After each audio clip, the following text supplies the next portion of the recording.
Good evening, race fans. Welcome back. We are here for another week of Alliance Sim Racing's V8 Supercars series.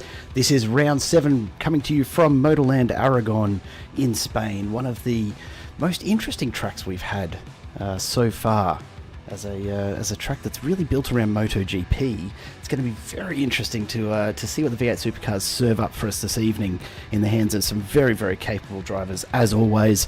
My name is Jared Cole. I'm your lead commentator for this evening from Simple Racing Broadcasts, and looking forward to bringing you once again a fantastic event here with the drivers from Alliance Sim Racing getting their practice in as we speak, and getting ready to get into qualifying in just a short time.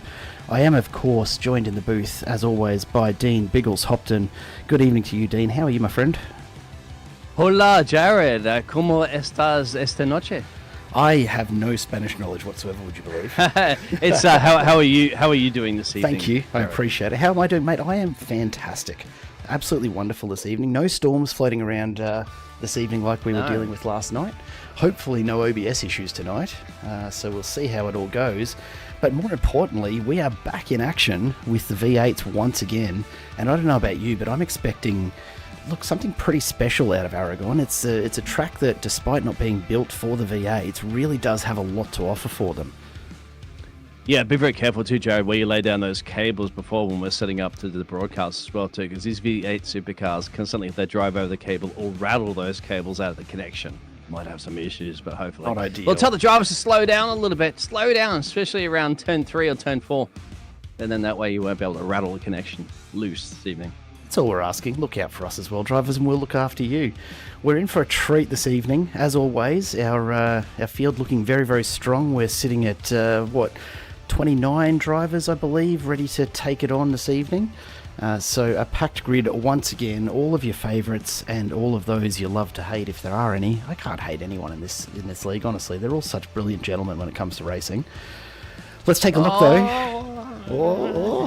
Matt Van der Kraan, because the other drivers I hate him because he's won 4 times this season, and he's got he's 10 top 5 positions, so 10, 11 top 10 positions. So he might be despised by his son, but that's only because he's too quick. I think it's all in good fun and all in good faith, though, really, isn't it? It has to be. He's absolutely dominating the championship so far. We'll take a look at the standings in just a moment. Let's talk about the track. Now, this particular layout, ordinarily used for MotoGP, Marc Marquez, of course, corner 10. For anyone who is familiar with MotoGP, you'll recognise that name as one of the greats. But look, it's a really technical track for a tin top to get around compared to a motorbike, isn't it? Well, motos, so it's 2 wheels. We're on 4 wheels. You got double, at least double the width, but of course you've got a bit more traction. It's going to be challenging for the drivers. There's a huge amount of track limit to explore here before you do run off track. So I'm sure these guys planning it out as they get ready to head into qualifying. But 16 turns, 5Ks per lap. It's not a short lap either, almost 2 minutes Certainly 2 minutes and then a little if I'm in behind the wheel, but almost 2 minutes to get around this one. So, Jared. Hey, I know my limits, and that's okay. That's what it's all about. Let's see how we go. The weather conditions, as always, perfect. I'm looking forward to weather coming into V8 Supercars, but we're not there with the rain just yet, so we'll wait and see what that looks like. Maybe next season. You never know. Just throw the rain in anyway, iRacing. Just all you have to do is throw some wet weather tires on the cars, and you're good to go. I don't see why that would be that complicated. They spent like 4 years or whatever to get the iRacing wet weather model practically very good, actually. I think everybody was very impressed with it when it came out, and that's something else, Jared, isn't it? But to impress an iRacing community, it takes a lot. Big ask. Done a good job. It's a big ask, and the community does expect, look, maybe not perfection, but something pretty close, and iRacing continue to deliver. So looking forward to that. Let's talk about the championship standings for just a moment while everyone is getting ready to go out onto the track for qualifying. Matt Vanderkraan, as you said, comfortably out in front at the moment by, what's that, about 60 odd points. He finds himself out in front and hasn't moved last week after the results. Stephen Varga still sitting there in P2 and Trav Hunt in P3, not too far behind. So no movement up the top after last round, but a little bit of movement through the rest of the field. Trav Daly just inching up towards the top three, bringing himself up one spot into P4. Peter Latham jumping two, actually just leapfrogging Troy Sipple completely and getting ahead there. Troy Sipple, though, manages to retain his P6, but only by the slimmest of margins, just a few points over Gary Buckland, who moved up one.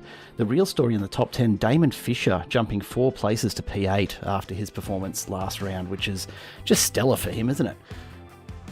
Yes, absolutely brilliant. It's good to see all these drivers starting to make some improvements to get more comfortable with the car and their rigs. And these are some serious drivers as well, too, because I think I was speaking to you about the green room, about how some of the drivers are they got their full racing rigs, and they show them off, too, on their own YouTube channels that they also stream it on. So if you ever get a chance keeping an eye on that, to take, don't take your eyes off the main broadcast, of course, but if you do want to watch it back later and check out their streams, it's fantastic. They got the racing rigs, the racing gloves. They got it all set up, heart rates, all the telemetry you can possibly ever imagine. So something to look forward to. Absolutely. Scotty Perrins and Daniel Sherriss rounding out the top 10 there. Then P11, Peter Sattler's up a couple of places. P12, James Hardy moves up a couple. Chris Burridge, we saw he had a really rough race last week and finds himself down 9 spots, a huge drop from last week's results. So he'll be looking to make amends this week, I'm sure. Dylan Sipple, it must be something about the Sipple guys. They find a spot they're happy with and they just hang on to it for dear life. Staying at P14 there. Anita Buckland up to 15. Phil Marsh up a couple into 16 and Sean Vandermeulen in P17. All the point scores, though, at this point are looking pretty close through the top 20. Rick Vigard dropping 9 last week down to P18 with Mark Peck in 19th alongside Todd Martin in 20th. And from there on back, look, a bit of a mixed field, just depending on how many weeks they've raced and what their results have been. But it is a fairly well spread out pack once you start to get past about P20, P22. Everyone sort of starts to drop back a bit. But all in all, some fantastic results there, right across the board. And Matt Vanderkraan just continues to stamp his authority on this season. He's got it all to do still, but qualifying being underway as it is now, we'll take a look and let's actually see if we can get. Was having a quick chat just before to Nick Heusler, and he was saying that he's keen to have a bit of a chat to us. So I reckon we might see if we can find him on track and maybe just jump on board with him. As he does. I've got him as well too, and some of get the around that we may be able to do this evening, my friend, because I'm on board riding shotgun with the old Nixter in the Angry Birds Racing 015 machine, as he's going to be making his way around the track to set some of the laps. So some of the times are starting to come in, as you can currently see for our qualifying session. But it's early days, isn't it? It's like your one flying lap like in Formula One, and Matt Vanderkraan sets the fastest first sector as well, too, so we'll keep an eye on that. But we'll follow Nixter mate, because Let's watch him go around first before we get in his ear. There's Matt van der Kraan straight to pole, 150, almost dead. Now, in practice, we were seeing times in and around the 150s, and so that's probably about the quickest that we've seen so far tonight as the drivers come to terms with the track conditions. But a whole lot of 150 point somethings this evening.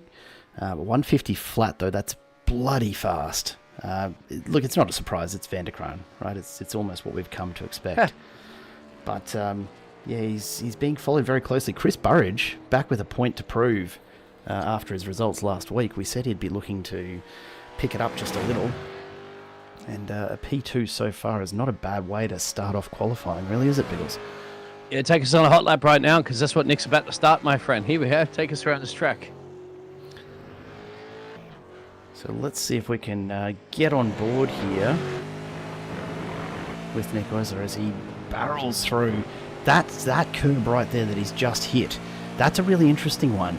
These guys have to really line it up to get their wheels right over, so they're taking that curb under the center of the car, or, as you saw from Nick there, really unsettles the car, bounces it right off the line as makes his way through. A nice little flame from the exhaust there. It's a tough one. Section here. Yeah, you got a sweeping right hand. You got to kink it immediately over to the left. You've also huge got downhill transition as well. Sleeping policeman as well. So if you hit that thing, you're going to get two wheels up, and you know the V8 Supercars certainly can get the two wheels up. And then sweeping right hand, and then sweeping left again. Sorry, two considerable left turns, and then a sharp left, almost 90-degree kink here to slow them down before you go into a massive straightaway. And then you got to climb up the hill, swing it over to the right, and another series of right. Reminds you kind of Singapore on the Marina Bay circuit for that one as well, to another 90 degrees, all downhill, and now it's flat pedal to metal. Good exit here is crucial, because then you've got your final sweeping hairpin corner before you're going to start another lap around here. So this is important because it's downhill and it's absolutely pedal to the metal. You should reach in excess of 200, almost 250, I think, or so, kilometers per hour. 260, 266 before breaking point. I tell you what, he's pushing it there, and coming downhill, it's just going to take longer to pull this thing up. They're big, they're heavy, their brakes are, inadequate's probably the nicest way we can put it. They lock up easy as you like, but yeah, it's a hell of a back straight to try and pull this thing up on. Which about P12 actually with that first flying lap from Nick, not a bad effort. Not bad at all. Not a bad effort. Yeah. So he's got to be happy with that. We'll see if we can catch anyone else still out on track. Matthew Stoyles, I believe, is on his way down the back straight as we speak. And you can see, look at that long straight that they're working with. There's going to be so many moves down into this corner, I can guarantee it, with the area. He's gone very wide there. I did say they'd be pushing the track limits. I feel like that might be a little excessive from Matt Stoyles. That would compromise your speed anyway. I don't think you'd gain any advantage going that wide out in the final corner. He goes and barks it into pit road anyway. And there's only a couple more drivers out, and I don't think there's not really that much time, because you've got a minute and change to do a lap around here. And if you want to do a good lap, you've got to beat 1 minute 50 flat from Matt van der Kraan. You've got to be moving, that's for sure. So Chad Viggar just running very, very wide into that final hairpin. The downhill braking is going to trick a lot of them up tonight, I reckon. He might be, though. I think he's just set himself up on a line for a flying lap here to get in probably what will probably be the last lap, I would think, of qualifying tonight. Yep. So let's see what he can do. Now, it's all flat out around here, essentially, but then you get ready for your kinking. These are one of these difficult corners, because you got to go faster to the corner, and then you got to slam on the brakes, heavy, cut the apex here, get on the loud pedal, and then you got to swing it to the right. And it's very difficult, because you got to go throw yourself off the racing line, but sometimes you don't want to go fully onto the racing line until you get about here. Then you get on the gasoline again, and this is another 45-degree kink, and it goes a slightly downhill dip here. Spot the apex, throw the car in, chuck it, and then swing it immediately over to the left. This is going to be where you're going to see some mistakes from drivers here this evening. Get on the loud pedal, tightening up is very much a China-esque one of those corners that they get tighter and tighter, and it gets wider and wider. Then on the loud pedal, and then of course this is the other segment here, which slows you down, because you've got a series of left hand and then two righties. and then a swinger for a left.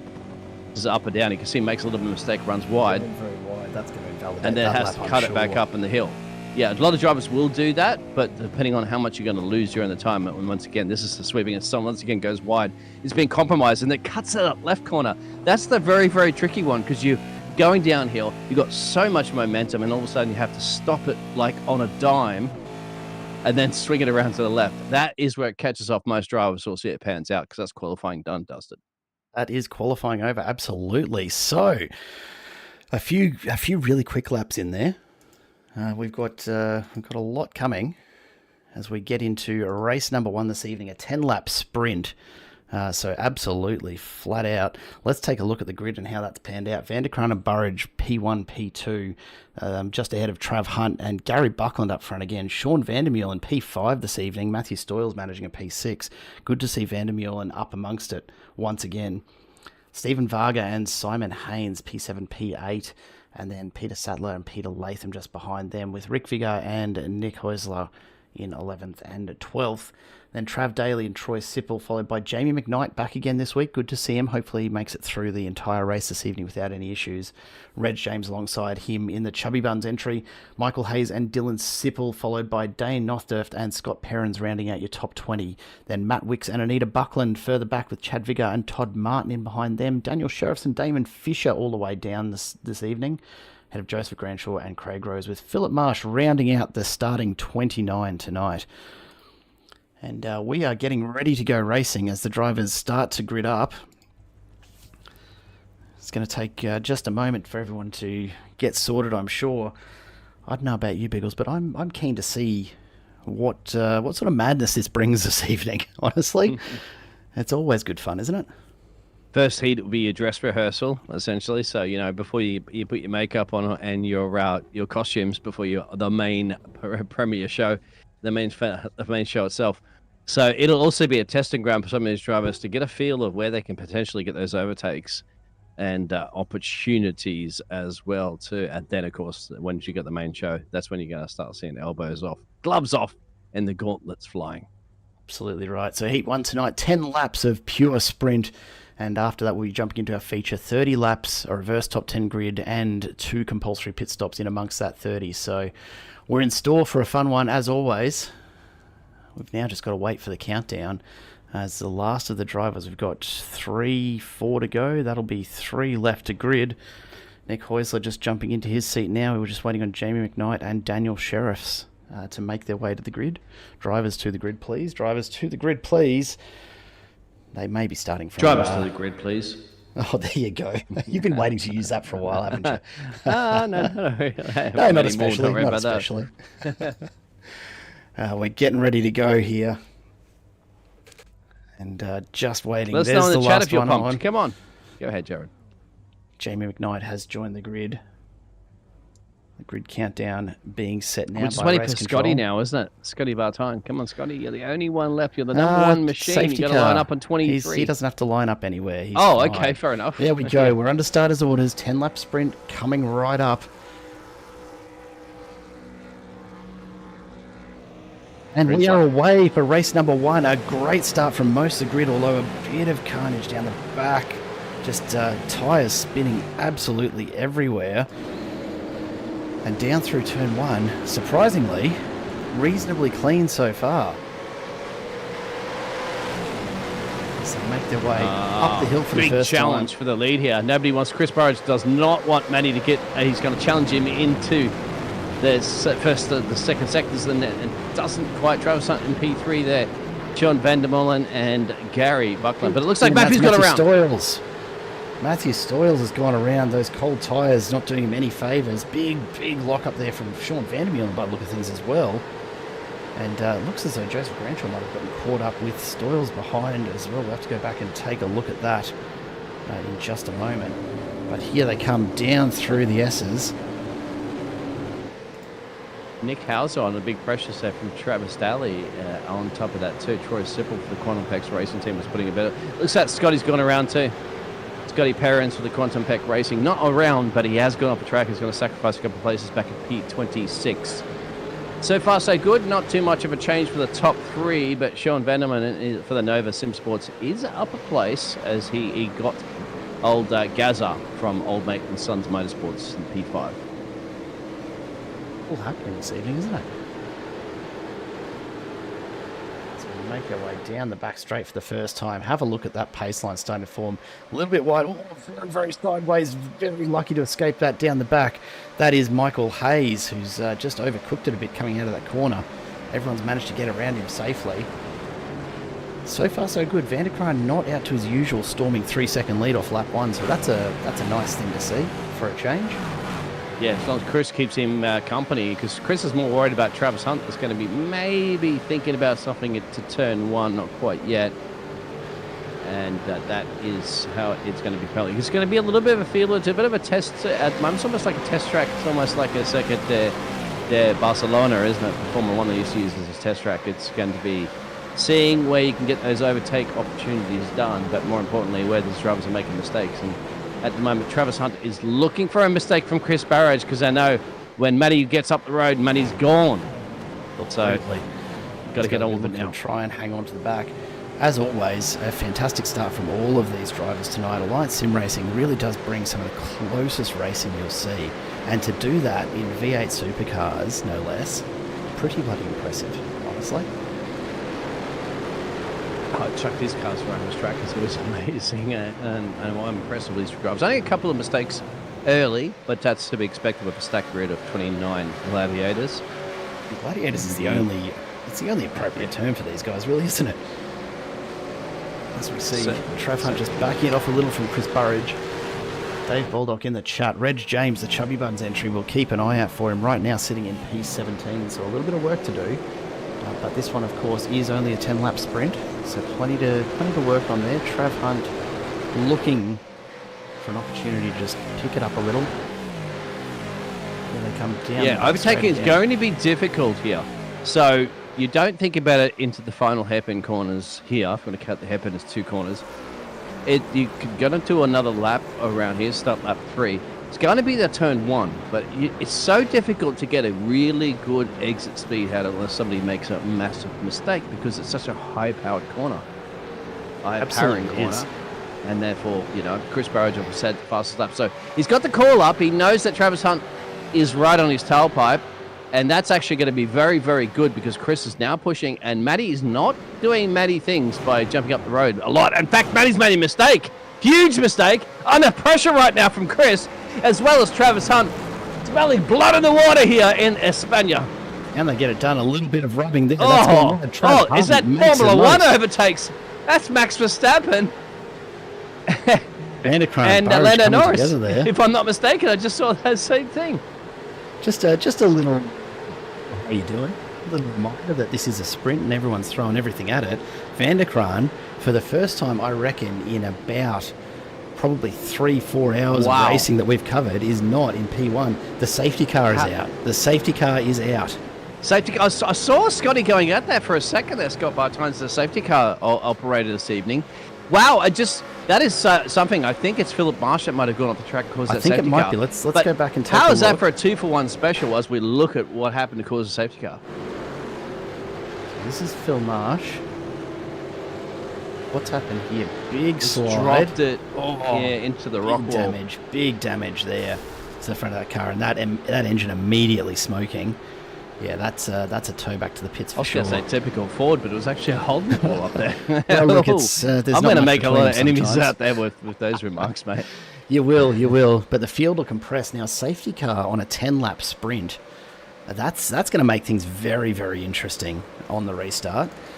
How is that? But you see, go about the replay, because you got Matt Van der Kraan and Chris Barrage that have done the Max Verstappen and Lando Norris of late, and no, spoiler alert, I mean, I'm not telling you what's going to happen in the Mexico GP or the not give it all away tonight. Coda. Yep. But put it this way, there's door banging going on, but it's open wheel racing, so they have no doors, but similar situation. But wow, that's so.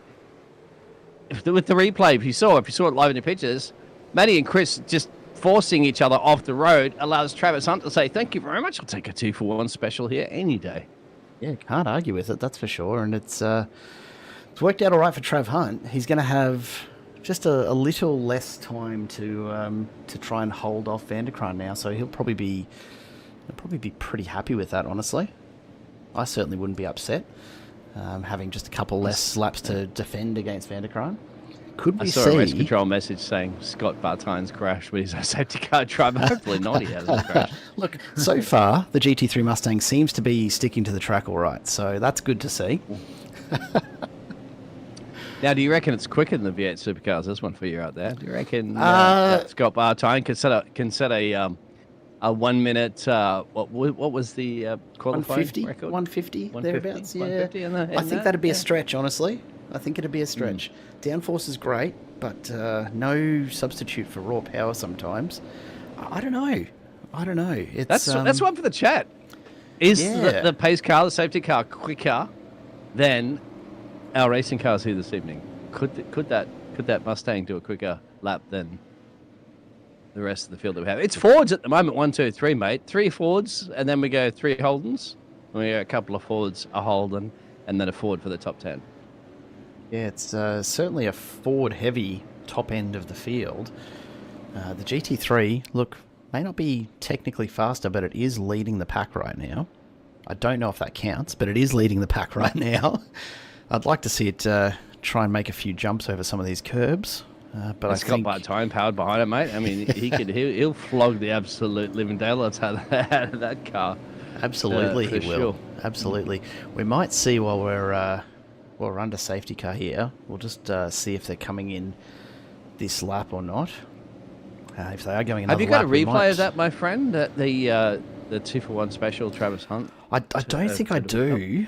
But let me see if we can track it down, because that is worth looking at again. You're absolutely right.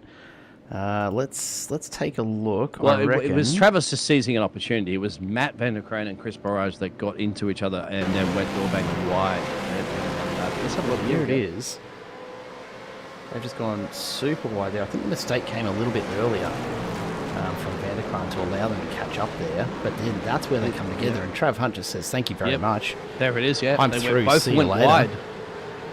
And taking absolute advantage of those two battling it out, which is it's what you want to see, isn't it? It is, or especially if you're Travis. He'd be like, yeah. He'd love to see that. But now Travis is going to think, oh, damn, I just realized by getting the overtake on the Angry Birds Racing driver, Matt Van der Kraan, I'm going to have an Angry Bird inside that vehicle, and he's going to be quick, and he's going to try to get past me as quickly as possible. The big advantage, of course, that that Travis is going to have is time. Absolutely. This is a sprint race. He only has to do basically 5 laps. It's about to start another lap on the pace car. Let's see if we can grab as we go around under pace car again for another lap. Nick Heusler, do we have you in the booth with us? Yeah, mate, I'm here. Hey, good to hear, mate. How are you enjoying the safety car moment right now? In all honesty, I thought it probably should have come in that lap, being it's only a 10-lap race. I was wondering. We were just waiting to see if they were going in before we tried to get in your ear here. It does look like they're going to be coming in this lap, so we won't keep you long. But how's the track feeling out there? Minutes, I think. I'm feeling pretty good, to be honest with you. My qualifying, I wasn't too sure how I'd go, and I got an off track on my first lap and then went out again and set my best time of the night, which put me 12th on the grid. Had a nice little battle with Trav in front of me all the way through until, turn, where are we, looking at the map, till turn 7 on the opening lap, which was an enjoyable battle.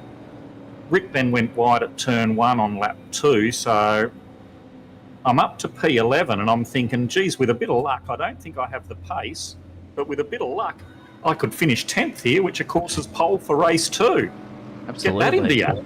Well, only Trav Daly stands between you and pole in race 2. So look, we're not gonna distract you too long or too much. Shall I just push him off here? I mean, the safety car's already out. To be fair, yeah, it's already Nick, out. Nick, you gained a position on this one. Yeah, are you thinking? Okay, I'm not going to get too many places. Let me just hover around this one and think about the reverse feature race. Is that what's going to go through your mind, mate? Look, in all honesty, I'll probably get gobbled up by Rick. In fact, I'll probably stuff up the restart altogether. He's your teammate, mate. He's an Angry Bird as well, too. Are you so no team orders there? Just go for gold? Nah, no team orders. No team orders. All right. Well, that's you heard unfortunate. that If ever live. there was a Remember time that for out it. there. If ever there was a time for it, it'd be right now. Wouldn't it? Hashtag Angry Birds Racing team orders. You're going to get all that sort of stuff blown up on social media later if there's door banging between you two drivers. Well, the Angry Birds team orders might get blown up if he orders me to take out Trav. Anything can happen here. Anything can happen. Nick, we're gonna let you get back down to the room, but best of luck, and No worries, guys. hopefully this restart is kind to you. Yeah, as I said, hopefully I won't stuff that up, and hopefully get a chance to talk to you in the feature race as well. Righty, mate. We'll chat again soon. Nick Häusler joining us there from out on track, and we'll let him get back to it. The safety car making its way down the back straight while the drivers just hold speed while it gets off track, and they will be getting underway very, very shortly. Biggles, mate, what's your call here for the restart? I reckon. Cold tyres, mate. Cold tyres. Warm hearts, cold geez, tyres. yep. That's going to be crucial about that one. Travi's going to get the call up to get the speed up because the pace car's peeled in. So Scotty Bartine's done a great job there. He's got that in. We're going to have a nice little 5-lap sprint to the end here. Well, essentially 4 laps when they cross the line. It's going to be crucial about when Travi hits that loud pedal, and then Matty van der Kraan, who's been leading races a lot. He knows exactly how to do races. Here we go. Travi's on the gas. Let's go. Kraan's got the inside line though. He's going to have a good run as they come up onto the front straight. Here we go. Full noise. And down we go again, but Trav Hunt, what a fantastic jump. Van der Kraan goes with him. Chris Burridge left standing still.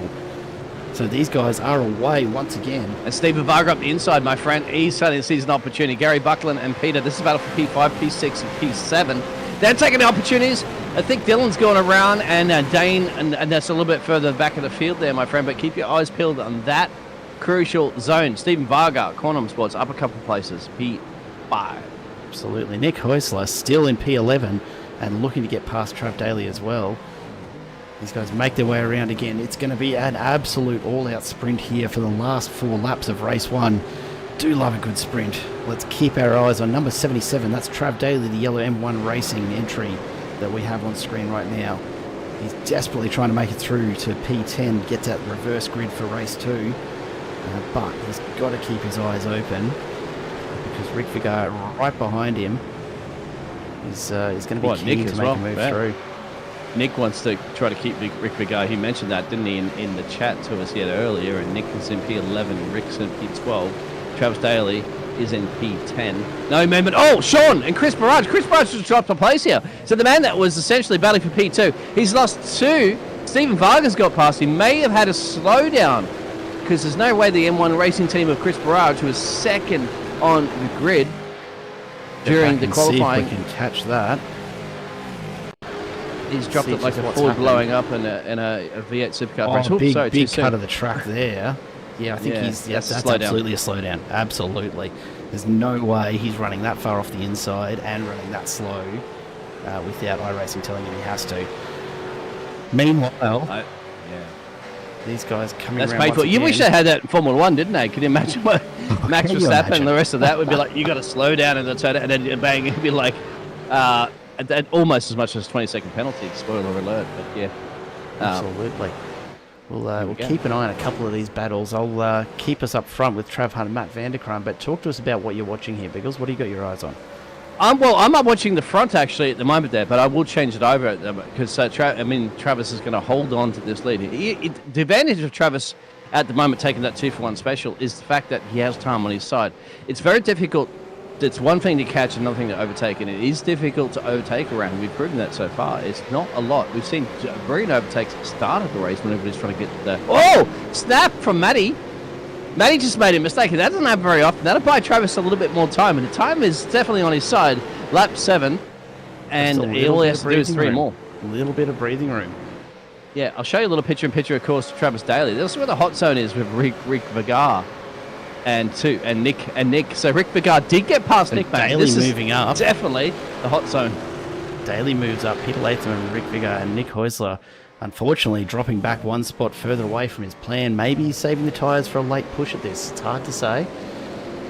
But we'll keep our eyes up front on the main shot here with Matt van der Kraan just dropping away. 1.2 back now. That's bringing Sean Vandermeulen back into play. Let's see if he can make anything of this down the back straight.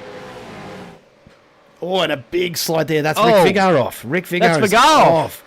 He's pushed it too hard, and that gives Nick Oyster his P11 back. Yeah, I'll keep an eye on that little pitch as well, too. He's going to appear in there. It's difficult because you're seeing Angry Birds everywhere. And one Angry Bird, unfortunately, into the key litter. So he'll drop back to P19. But I want to keep my eyes on Tree Sipple, Jamie McKnight, Chad Vigar. They're all 12, 13. Oh, and there's Jamie McKnight, as you can see the picture. He's going around. He's save it, my friend. He's fishtailing everywhere. Still manages to keep it onto the tarmac. Great job to do that. But unfortunately, we're dropping back to P18. He gets passed by the Sharkman for Damon Fisher. And I'll go up further to Gary Buckland and Peter Sattler as well, too. And Simon Haynes. That's about a P6, 7, and 8. Oh, going everywhere, my friend. How many eyes do you have? Oh, not enough. Never enough. Nick Heusler still just hanging around on the back of that top 10, looking for an opportunity to get past Peter Latham. But up front, it is all Trav Hunt. Matt Vanderkraan is pulling that gap back in, but he's not getting out close enough that he's likely to be able to put a move on here. And Trav Hunt might just have the legs to get through. Now, Sean Vandermeulen's dropped off again, so really Trav Hunt, Matt Vanderkraan, just getting comfortable out in front. Vandermeulen's going to have to watch the mirrors because Varga and Burridge are right there. And they are very keen to make their way up through the pack, I'm sure. Nick Heusler, come on, mate. We're pulling for you here, but you got to do some work back there and make it happen for us. Let's go to Sean, yeah. Varga. Zoe, are you related? How are you related to Sean? Because Sean currently for the Nova Sim Sports driver is up 2 positions and trying to hold off Vugsy and Chris Barrage. So that's not easy to do. But Sean Vandermeulen, my friend, you got a little bit of time on your side because you're just about to start lap 9 and you only have lap 10 and you see Barney and you'd be good to get very that wide solid on the P3. exit there, though. That's podium. Here we go. Last lap for Vandermeulen. I suspect Zoe might be Sean's wife as a guess. Let's see if I'm remembering correctly. There you go. Wifey, hello Zoe. Yeah. Hello, wifey. Zoe. Good to have you here, Zoe. Yeah, it's nice to meet you. We'll try not to bring you too many photos of the back of the stands there as these guys make their way through. Once again, I like Zoe. Zoe's a great name, if I'm pronouncing it correctly. Zoe. That's such a cool how else name. would you pronounce it? Anyway. Oh, Vandermeulen's gone wide there. It's given the opportunity to Varga. Don't you jinx it. This is Vargsy. He will take any opportunity you give him, and he goes on through. Vandermeulen back into 4th. Let's see if he can hang on to that. Meanwhile, further up the track, Vanderkraan's pulling things back slowly but surely. You can see him just off in the distance there. Trav Hunt still out in front, only up 4/10 now though. And a little further back, Nick Heusler just cannot get on the back of Peter Latham. We'll take a look a little further back as we see Jamie McKnight making his way back up through the field as well. And then the battle for P6, Gary Buckland out in front is P6. These three trying to catch up. So Simon Haynes in P7, followed by Peter Sattler and Trav Daly. And Latham and Whistler just in behind in P11. So all still with work to do to secure their spots further up the grid, or perhaps a bit further back the grid if they'd like a few more points here in race 1. 2 laps to go. Trav Hunt coming around. Take a look up front. Here we go down the back straight again. Vanderkraan's got a very good run. He's going to go up the inside. Can he make it stick? Look at them pushing right to the inside of the turn. Hunt's going to have to move all the way out to give himself the best possible line, but Vanderkraan has a huge inside run on him. Has he given it enough? Can Trav Hunt pull a bit of an over-under here, or is he just going to hold it around the outside? He is. Somehow, he's managed to hold that together. Last lap. Here we go. The white flag. But he's going to give it everything. Now, Travi, yep. So, how's that for exploring track limits? Yeah, be careful too, because you explore too much, you're going to get an instant slowdown from the gods and Power B at the iRacing, which instantly is not a stewarding team at all. That's just the AI. It'll give you and you're going to slow down. You're in trouble. That one, you've just basically handed that race over. Matty's going to be aware of it. Travis going to be aware of it. Travis needs to hold on at the moment because he did that fantastic overtake, didn't it? When those two, Matt Vanderkraan and getting loose on the exit. He's dropped a few tenths there. That's it then. I'd say that. No, not quite. That'd be all she wrote. Don't count him out yet. Don't count him out yet. Trav Hunt's still got to drive it almost to perfection. Travis Daly made a mistake too, so Nick Hauser will be up to the P10. Then he's going to have a fantastic advantage for the reverse grid. Absolutely. Nick Heusler Now 2.5 seconds ahead of P11 Daniel Sherris. I reckon he might have just pulled off the impossible by just sliding on into P10 there. Good for him. Because Travis went off track, my friend, and it's just handed him that fantastic. He wanted. That's what he was targeting for, and it sounded like he might very much get that one. Can Travis hold on to this one? He's got the massive pressure from our championship leader, Matty, the Angry Birds Racing, driving with angry, not really angry, driving cool, calm, and collective. Smooth operator Carlos Sainz here in España. But I think Travis is even the cooler operator. He only has to go down the back stretch into the hairpin, which is a very difficult overtaking opportunity. Matt's is going to try to throw everything at him, kitchen sink. Incredibly He's going defensive for it, line. Matty's going to go into the center here. As long as he holds the apex, Van der Kran's taking it might around the outside, though. Oh, they're going to be side by side at the finish line. It's right here. Oh, this is going to be photo finish. Oh! Matty got him by a nose. Just barely. Wow. By a nose. I thought the inside, look at this. This is where it all happened, wasn't it? He had the exit speed. Matty just knew it. Travis did everything he possibly could to defend. He had the inside apron, but then the exit speed on the outside was just enough. Did he explore the track limits too much? I'd say you're right outside the track limits there, but look at the photo finish here, Jared. Let's see just how close this actually was. We've slowed it right down because the gap, 0.03 at the line. And cross the... We might have gone a little far. It's fine. It's fine. Just, there it is. It happens in a split second, mate. You know, it does. Let's take it back. Let's see if we can get this. If that was a second earlier, that was Travis's. It was a second later. Nothing in that. Matty. Nothing in that. That's a huge finish. So that's an indication now to the drivers that you can overtake on the final corners. And overtaking on the outside is going to give you the exit speed across the line. You can push it pretty hard, absolutely. Yeah. Let's bring up those results and let's bring old Stephen Varga into the booth again. Vargs, good to have you back in the booth for what seems like the first time in a couple of races. It hasn't been that long, has it? No, it feels like a while. So yeah, no. Got lucky tonight. Just waited for people to make little mistakes and pretty much what you need. It's kind of hard to do it here, but not happy with it. I'll take it. Good to hear, mate. How's the track holding up so far this evening? Yeah, track's good. Just really haven't had too much practice on it because we just come back from the Gold Coast the other night. So did a couple of laps last night with the internet playing up, and wasn't sure if I was going to race tonight, but came good in the morning, and yeah, no, lucky to be here really. Not a bad way to step back into it for someone who's a little out of practice, mate. A P3 in race 1 tonight, setting you up nicely for some points. Anything that is on your mind coming into race 2? Any changes in strategy for that? No idea yet. Worked out on the fly? I think we've got to pit twice, I think, so maybe we'll try and just evenly break it up and go from there. Yeah, good to hear. All right, we'll let you get back to it and start planning that out. Thanks for dropping by, Vargs, as always. Thank you. Cheers. So a nice P3 there for Stephen Varga. We'll bring Trav Hunt in.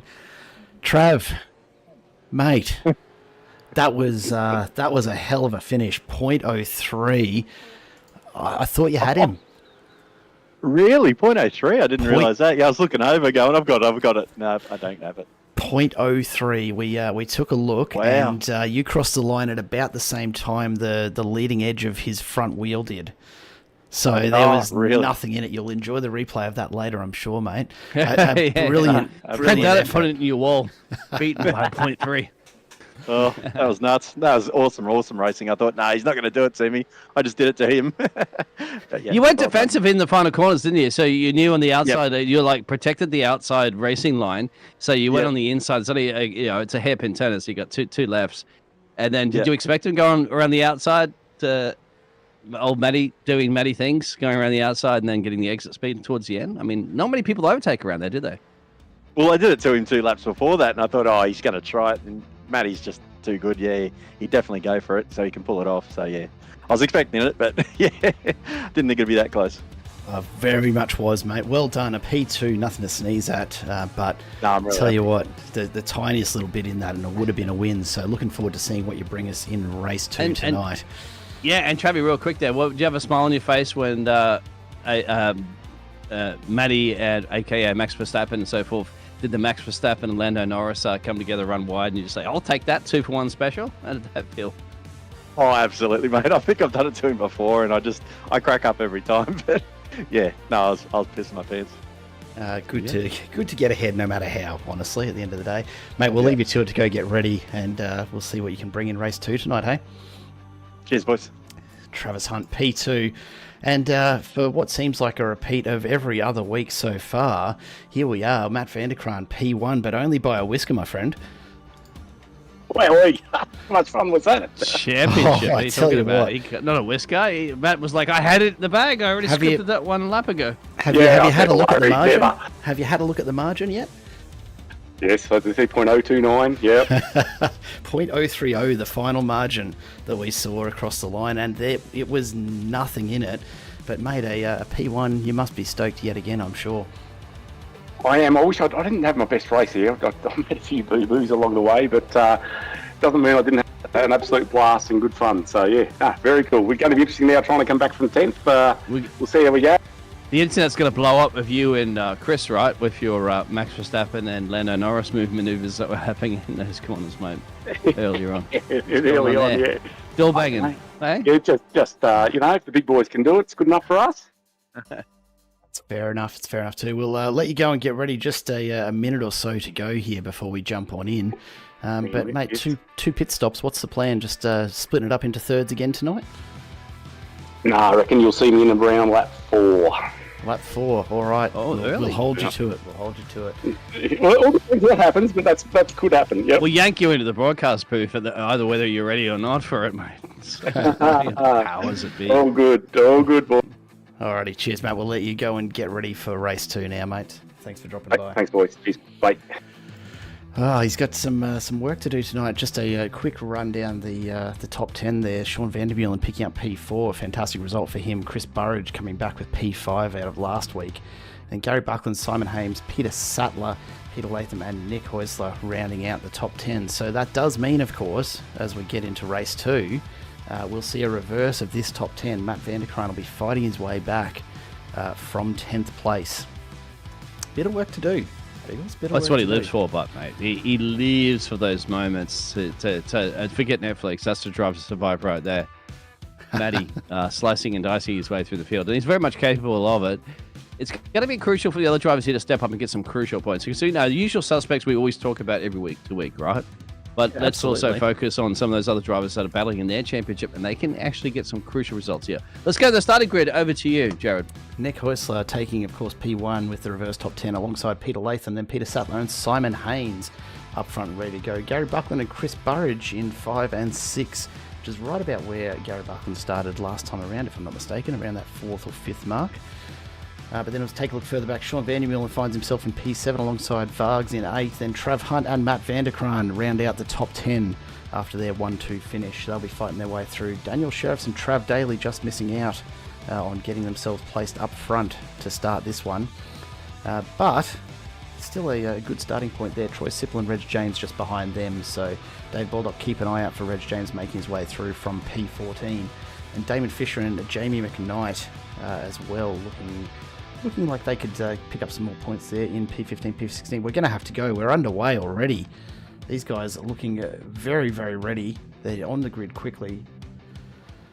And underway. Nick's got where he wanted to start, wasn't it? Nick's got where he wanted to start, but keep an eye out where Stephen Varga, Travis Hunt is, and Sean Vandermeulen and Chris Burridge. But let's see if they get it to it. 3 wide into turn 1. There's a spin already, and that's it. It's Nick around, unfortunately.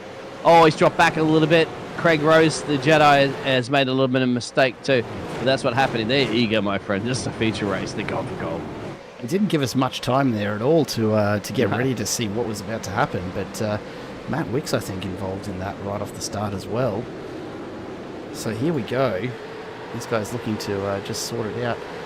We look a little bit back further. Chris Burridge up 2. And Chris Burridge up 1. He's in the lead of this race now. Chris taking huge advantage of this one.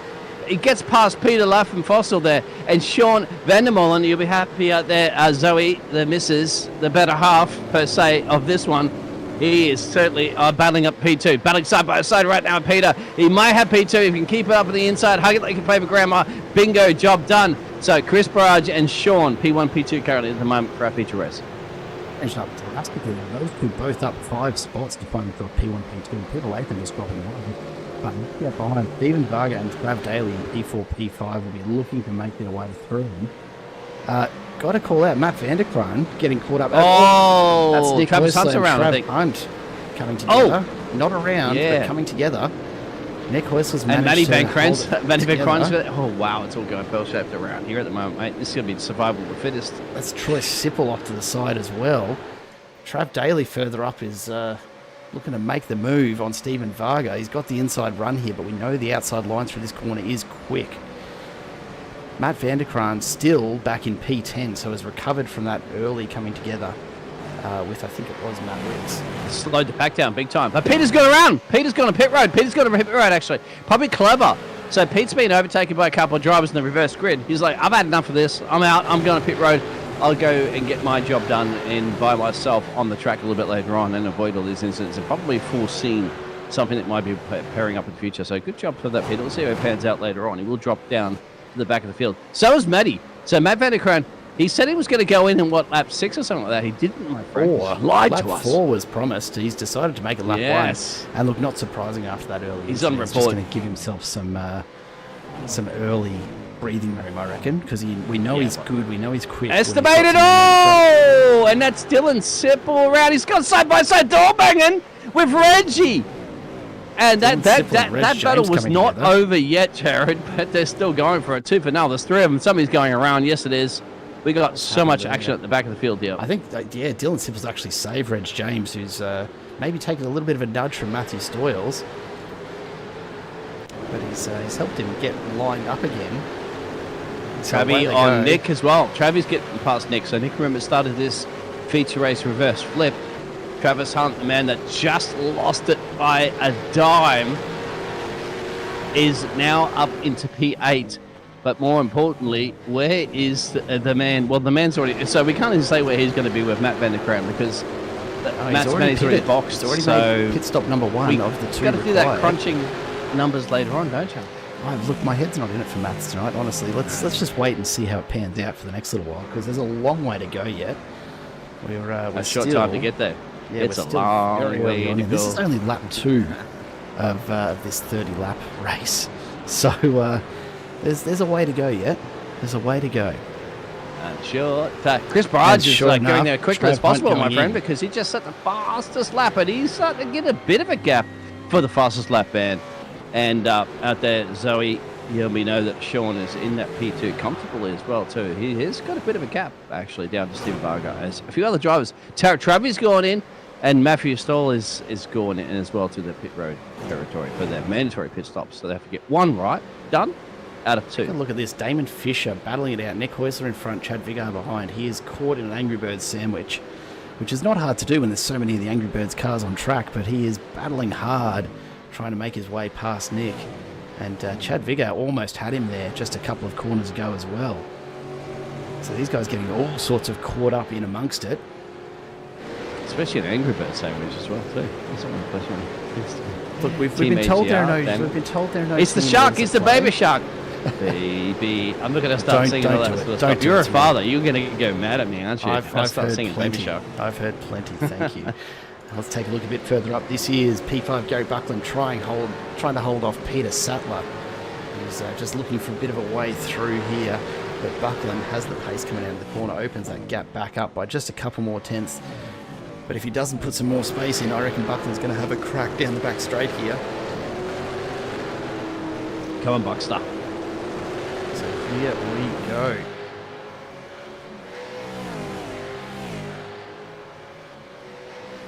Has he got the pace?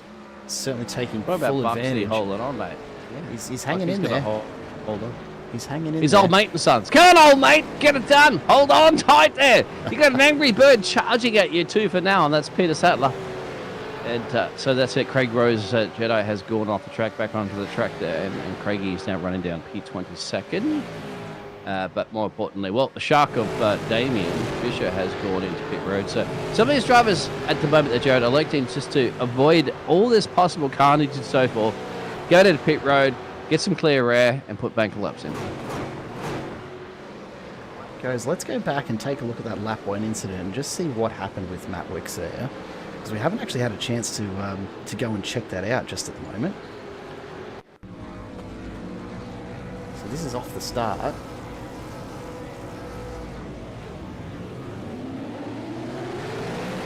What's happened to Matt Wicks? It's 4 wide, isn't it? Where's he going to go at this point? Because it's just... We went to turn 1, swivel to your left. Now there's so many cars at the right. I think there's a bit of a spin. No, somebody hits the inside apron. Who was that? One of the the QPR turn. entries. Yeah. Might have been. I'm not sure who that was. Honestly, let's go back and see if we can take another look at it. But then a little further down through that lap, and Matt Wicks just gets very, very sideways and ends up into the wall there. So, what can you do?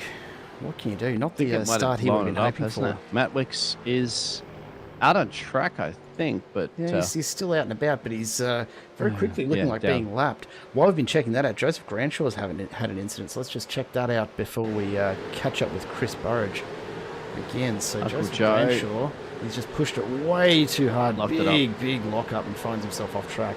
Keeps it off the wall, though, so not much to it. Yeah, keeps out of the kitty. Well, into the kitty litter, but out of the wall. That's very, very important. Chad Vigar and Nick, 2 for now. 8 for 9th, my friend. We did chat to both teammates, but we heard it live from Nick. There is no team orders at the Angry Birds Racing Team. Absolutely not. So they're gonna have to make it work. They're trying desperately to catch up and maybe give Peter Sattler a bit of a hand, surrounded by the Old Mate and Sons entries of Gary Buckland and Daniel Sheriffs just a little further up the road. But let's just go forward. Chris Burridge out in front, a comfy 2-second gap right now, and he is cruising. Still got to make a couple of pit stops yet, so plenty of things can change. We're only 5 laps in, but you know what? He's got to be feeling reasonably comfortable out there. Sean Vandermeulen just behind, also just lapping around enjoying P2 for the moment. If we take a look back, the first of the cars that's made a pit stop is Jamie McKnight back in P18. And he's a full 30 seconds back from these guys. If we take a look, Matt Vanderkram we saw was one of the earliest to go in, 38 seconds there with 14 seconds in the box. Probably a little bit of damage to be repaired, I suspect. But he's Jamie McKnight, seconds back. P18, and a pit stop that I'm seeing from my telemetry, I didn't have Ted down there with a stopwatch, but 29 seconds in and out, so that's from the entrance of the pit road to the exit of the pit road, not stationary. He is currently at the moment, well, he is, give or take, we'll be looking at 31 seconds off the race leader, so he's looking good, but it depends on his lap times. 153.24 was his best, 159, so 53 is who he's doing right now. Leaders are doing the 51 club, so as Dylan Sipple has made a mistake, mate. Sippy. Old Sipster is going around somewhere, mate, in the P16. We'll go off track. Hope for, I'm sure, but thankfully not going to cause too much of an impact for him back there. He's got a little bit of a gap to work with back to Anita Buckland in P17, so that's just getting chewed up. Now, Peter Sattler looked like he had a bit of pace there, but I think he's just burned it perhaps a little too early. I did think for a moment there Daniel Sheriffs was going to make a move through, but Sattler's throwing this around. He's getting a lot of slide happening. I'm guessing he's planning on some new tyres when he does come in, because he's going to chew through them at this rate. Well, I mean, if you got the memo earlier, but what happened with the old Trabby is, and Matty Vanderkran, get an exit, Travis Hunt and Matty Vanderkran, get an exit on the outside of the final couple of corners. Clearly, here we go. Rex James makes it through on Dane Northturft. Very, very clean move there. And just up ahead, we won't quite see him off to the side there, but Troy Sipple and Scott Perrins just trading places ahead of these guys in behind Michael Hayes. So we'll take a look just a little further ahead. Here they are, Sipple and Perrins from QPR, looking to make their way up through Michael Hayes, who's currently holding P11. Reg James just starting to make some moves up into P14. Back to where he started, really. But just ahead of him, Scotty Perrins at the back of this group, up 11 spots from the start. So he's decided to show up for race 2, that's for sure.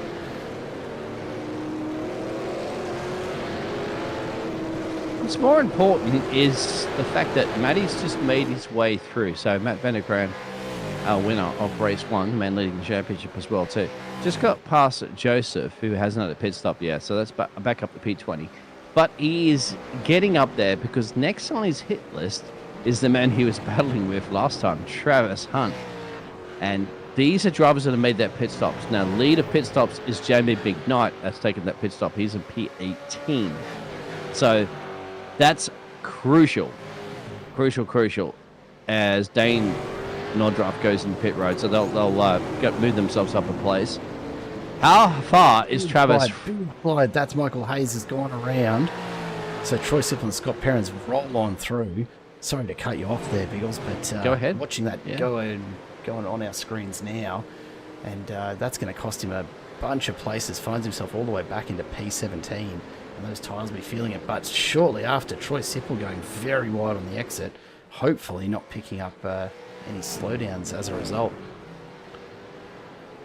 Trying to keep an eye on that. I'm just going to go ahead. Go ahead. Oh, he's absolutely. Get out of the kitty litter, my friend. He's got to be thinking how many times a pit stop here for fresh tyres, surely. Because those ones, he's locking that front left wheel on the way down through that corner. Oh, and can't get the power down without sliding it around as well. Sippel's in trouble here. Scott Perrins and Dylan Sippel. Tell you what, if they weren't QPR, he'd be even more worried. But just behind him, Reg James, looking to make a move on all 3 QPR cars. And here we go, a little QPR train starting to form. But Reg James has just out of nowhere caught up to these guys quite comfortably. Yeah, little picture as well too. Peter for P6 and Gary Buckland, the All Bank Sons, is in P5 as Pete goes in pit road. You can see, locks up there. Hopefully won't get a slowdown. And that's Pete's box. Jamie McKnight will be zooming on by very, very soon. A couple of corners to go there. Jamie McKnight's first of the pit stoppers. Running at P15. We'll go bye-bye to Peter. Sippel going in for his... And Troy Sippel. Not surprising given how much he was sliding around. Have a look at the QPR boys though. Nose to tail down that front straight. Now Cameron's decided to move behind the fence once again. Gone too wide. Allows Reggie through. Reg has come through around the outside of Scott Perrins. 2 trailer parks. Absolutely. And in the background, Jamie McKnight starting to make a move up through the field. Not too far back though. Trav Hunt and Matt Vanderkraan back in P15, P16. Let's see how it all washes out when this first round of pit stop starts to really get underway, I reckon, over the next couple of laps. As we see once again, Reg James looking to make a move. Dylan Sippel runs wide on that corner, just copying dear old dad, running very, very wide out of it. And that's allowed Reg James through. Oh, can he take it? Contact there, just a little bit of a nudge. Not much in it though. Matt Wick's around somewhere. Travie getting held up a little bit by Anita Buckland, which got cost Travie, because Travie's in the hunt for a battle further up the field. He wants to catch Jamie McKnight for the first of the pit stoppers. And Ignita, as you see in the picture there, is on every right. Anita Buckland to drive, and there's a bunch of traffic up the road. This is huge traffic. It's going to cost Travis Hunt a lot, because Matt Vanderkraan further down the road has no traffic. He can go flat. Portion is for Travis Hunt at the moment. He can't deal. It's just like trying to go to Brisbane, isn't it, at 9 o'clock on a Friday afternoon, trying to leave Brisbane. Down the Gold Coast, City, that's about what it feels like, isn't it? Yeah, exactly, isn't it? It's traffic everywhere, and Travie needs to get past down in here into the final hairpin, get the overtake done. I mean, Anita, but it's not Anita's fight right now, because Anita still has to go to pit road. Scott Perrins is also in the mix there, but Travie got that job done. I think that's helped that Matt Vanderkraan big time on that slow lap or P2 finisher in the first heat race. Here we go. This is Matt Vanderkraan now, just coming down the main straight. And yeah, he's got some clean air, which he'll be really appreciating right now. His last lap, which could be coming in the pictures, his last lap was a 51 flat. Travis was a pushing on 52.6. That's almost a 2-second gain he had while Trav had to deal with that traffic. But what goes around comes around, because Matty will also be catching that traffic as well too anytime. So unless they go into pit road, because Scott Perrin still has to go on pit road for P14. Eddie Buckland still has to go down pit road for P15. Well, they don't have to go down yet. So Jamie McKnight is the leader of the pit stops at the moment, but Jamie McKnight is approaching this traffic thick and fast, and on top of it, yes, Travis Hunt right behind him for the battle for the first of the pit stoppers here at the Alliance Sim Racing. It's your V8 Supercars this Tuesday night. Why not? Why not? Just calling out, we saw Troy Sipple go in. I thought he was going for tyres. As it turns out, he's actually been serving a drive-through. Chris Barrage is in for the race lead for that as well. And Sean. Zoe's going to be out there. It happens to Chris Barrage, Travis Daly, and Daniel Sherrill. So there are some top players here. This is going to be crucial to see. Where they're going to come out? They're going to come out ahead of Jamie McKnight, Travis Hunt. Watching now, this is Jamie McKnight and Trav Hunt coming down the back straight with just a little traffic in front of him in the way of Reg James. This traffic could be huge right now for the Chris Barrage and all that coming out of pit road. They're still in pit road. They're still in pit road. Shields in pit road. Oh, Nick's Reg, in pit what's road. happened there? Just Jamie McKnight made contact. Let's go back and have a look at that. What's happened coming out of this corner? Oh, bit of a tap from Dylan. That sent Reg James sideways. And Chris Barrage gets out of pit road just ahead of Travis. So Jamie McKnight and Matt Vanderkrant further down. So, and Travis is on full speed. Chris Barrage just came out on cold tires, has to get the power up pretty quickly. And on top of that one, Matt is not too far down the road. So essentially, let's say net P1, P2, P3 in this race would be Chris Barrage, Travis Hunt, and then Matt Vanderkrant. So here we go. Pit stop starting to work it all out. Dylan Sipple still sitting in P7, hasn't made a stop yet. Chris Burridge, the first of those who has made the pits, as has Trav Hunt here that we're watching in P6. With drivers up ahead, Stephen Varga, Gary Buckland, Chad Vigor, and Todd Martin. The top four yet to pit. What happened to Jamie? What happened to Jamie? Jamie's gone in for his second stop. He's gone in for his second stop. So he's looking to push. Yes, exactly. I think he might be good later on in the race too. And there it Stephen is. Varga goes down. Dylan Sipple, the drive-through. Unsurprising after that contact that sent Reg James barreling into the pit lane wall. So he'll be in. Now the top three are into the pits. Yep. So we'll see that what leaves they come out. Todd's left. Todd's the only one left, essentially, apart from Dylan the Sipstar in P7. But Chris Barrage is the man leading this race legitimately right now. They're all in now. All four are in. Yep. So Chris Burridge out in front. There we go. Zooming on by P1 on the timing tower. Well out ahead. We'll say to him. No one Travis just not too far down the road. And hunting him quickly. Nothing in it there. So very, very comfortably out in front. Chris Burridge and Trav Hunt. Have a look, though. Matt Vanderkraan. He is right behind. And he's putting in quicker laps, too. He shaved 2/10 out of Travi in the last lap as well. So he knows that's this top through. Line. Yeah. Mate, Jared, these top three are going to be line and stone very soon, I probably imagine. But go back to the heat of the zone. Vandermeulen. And 8th, 9th, and 10th. And I don't know puts where move Dylan on Vanderkraan. Just got the better run there. Whether it's because Vanderkraan is just a little off his game from the strange line he had to take to get past. I think it was Dylan Sipple a bit further back, but Vandermeulen Dylan's has, off the track too. Just opened that up. Dylan went really wide. I caught the pictures of Dylan. He's number 21 machines and running in P9. He's 13 up, but he was just running in, I don't know where it was actually. I think he was in Circuit de Barcelona or something like that. He was up with Vanderkraan. Up around 5th, 6th, okay. and just Daniel's in the back of Peter. Oh, Peter! Who is it that's gone around? Was it Peter? Peter's gone around. Peter, unfortunately, didn't pick the corner apex perfectly, and he's had to come back. Daniel Sheriff, so my apologies. Daniel Sheriff has gone off. What are them two that were tangling? That's around 7th, 8th, and 9th there. And Jack, I know there's a lot here. We got a couple of cameras here. Let's go back and check it out. Daniel Sheriff, see what's happened to him.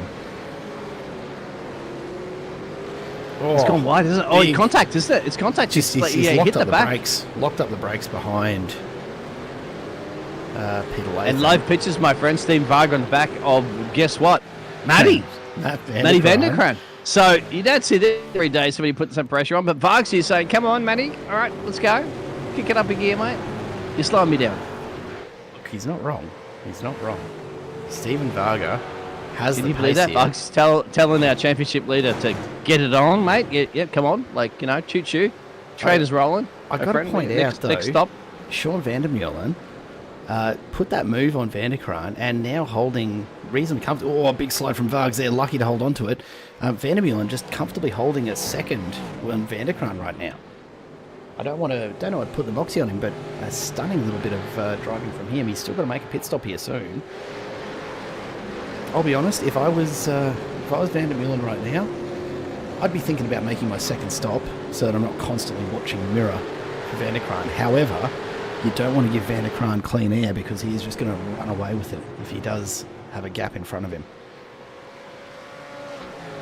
That will be the question. So Chris Bright just set the fastest lap in the last one, so he's putting his pedal on the metal of the M1 Racing team. He just got a 50 flat, almost 50, that 50 and a half. Ridiculous. Yeah, just to put that in perspective for everybody else listening, Matty and Steve Vargs here at the moment, they're doing 53s. 53s. Leader's doing 50 flat. That's 3 seconds a lap. That's a huge difference. And in motor races, we all know, 3 seconds is a lot. Yeah, absolutely. So make our way down the back straight once again. Van der Meulen, not a comfortable gap, but a gap at least. Back to Van der Kraan there. It's not something you see often, is it? Van der Kraan not right up the back of someone. Travy's in, second time. So first of the second pit stoppers, there's 2 pit stops required in this race. So we did see drivers, we did see Matty go in first, right? He said he was going to talk about lap 4, I think he said. He didn't elected to go on that one, but Matty at the moment is battling with Sean. Steve Vargsy and Matty going for it super now. And this will be an opportunity to say, hey, who's going to go on pit road? Or they're going to continue to let them fight. Other team is Toto Wolff at the moment that's sitting there going, no, do not fight now. Wait till pit stops. I don't know, something like that. That's very Schwarzenegger. Very Schwarzenegger. As we go on board with Sean van der Meulen, now let's take a ride around as we make our way once again. Vargsy wants it, but this is pride on track. Have a look at the battle between 3 and 4. It's pride on track more than anything because there is strategy at play with both these drivers. Having on a pit road, but I think Vargsy wants to get past the championship level. He's just like, I want to beat you. I want to get past you. I'm quicker and pacier. Sorry there. Let's take advantage of the gearbox cam from Sean van der Meulen here and see what he might be looking at the back. He's opening it up though. Van der Kraan, I don't know if he's copped a little damage somewhere or something, but he's off the pace I was expecting from him here. But it's good racing. Yep. It's not to take anything away from Van der Meulen. Van der Meulen's lapping in the mid 51s at the moment, so he's certainly reasonably quick. Here we go down the back straight, and he's just pulling away past the granny spec entry. There of it's like 2 for now. Why not? 266 kilometres an hour before jumping on the anchors and washing off 100 Ks for the turn. I be particles of my anchors. They're going to be watching. Yeah, I haven't heard that term in a while. Throwing the anchors on. I want to throw an anchor into the tarmac. Steve Vargsy trying to do something at the moment there from our championship leader of Matty, but Matty is a man that can handle the pressure. As well as Sean up the road there, Van der Meulen. Zoe is not doing too bad in that P2 position. See, Travis Hunt coming out of pit road now. Wait, Travis gone back in again.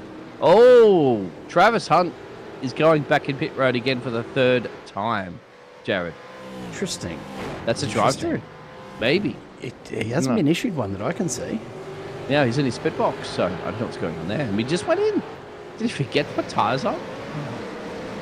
I wonder if so we did we see a first stop from Trav Hunt early on that was very, very fast, like something like a 19-second pit lane time? I don't know. I'm not quite sure, but he just went in before. He was split because he was battling it up. Remember, with Chris Barrage there, Sean and Matty, and we're like, where is he? Well, he went down to pit stops to elect to take his second pit stop, but he's going to do that 3 times, mate. He's back in P21, so don't know what's happened, but that perhaps is chance of podium over. Not just quite yet, but let's take a look a little further back here. This is Peter Latham, the battle for P7. Peter Latham with Daniel Sheriff, Gary Buckland, and Chad Vigor all right behind him. Although Chad has gone very, very just wide blinked there off somewhere. He's go. Disappeared. Chad's gone.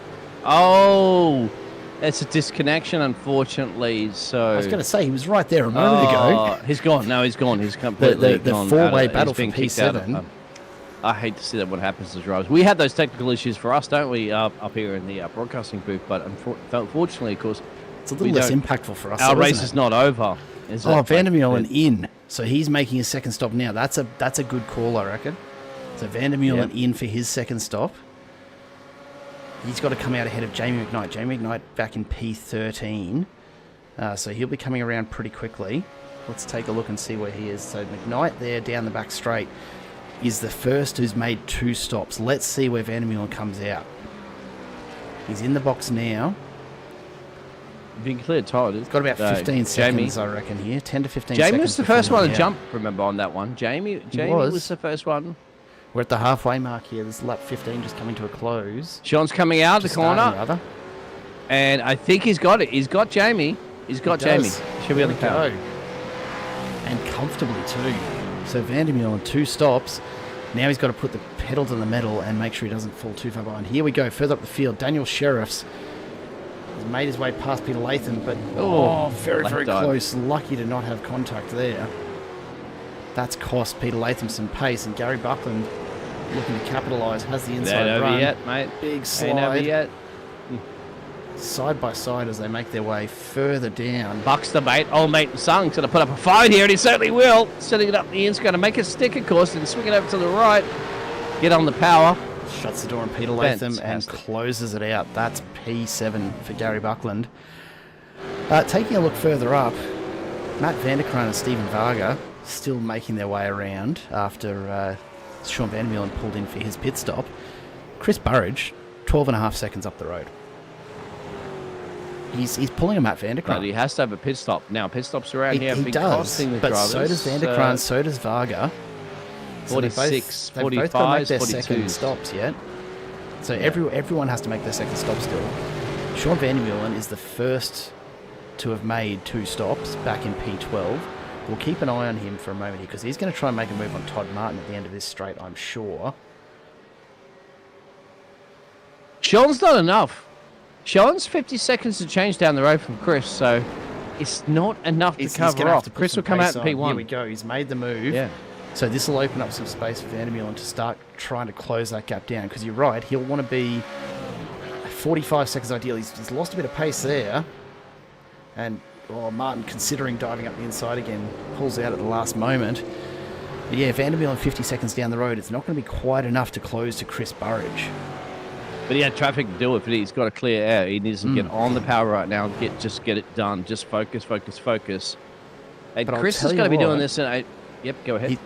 Vanderkran being 13 seconds back from Burridge, I reckon Van der Meulen's got enough to come out ahead of Vanderkran when Vanderkran goes in for his second pit stop. So Sean Van der Meulen sitting in a podium spot right now, assuming that he holds it all together for the next 14 odd laps. Yeah. And assuming that no one else I would agree with him or whatever. That one. Then again, don't ever judge Jared's knowledge. Yeah, no, don't count on it. A lot can happen between now and the finish line, of course. And Matt Wicks are going around. I think, unfortunately, there's one thing you have to do, but Matt Wicks is a lap down. Well, yeah, crunch some of that mathematics there. The Jared special we're going to get where Jared predicts what's going to go on the crystal ball, Jared.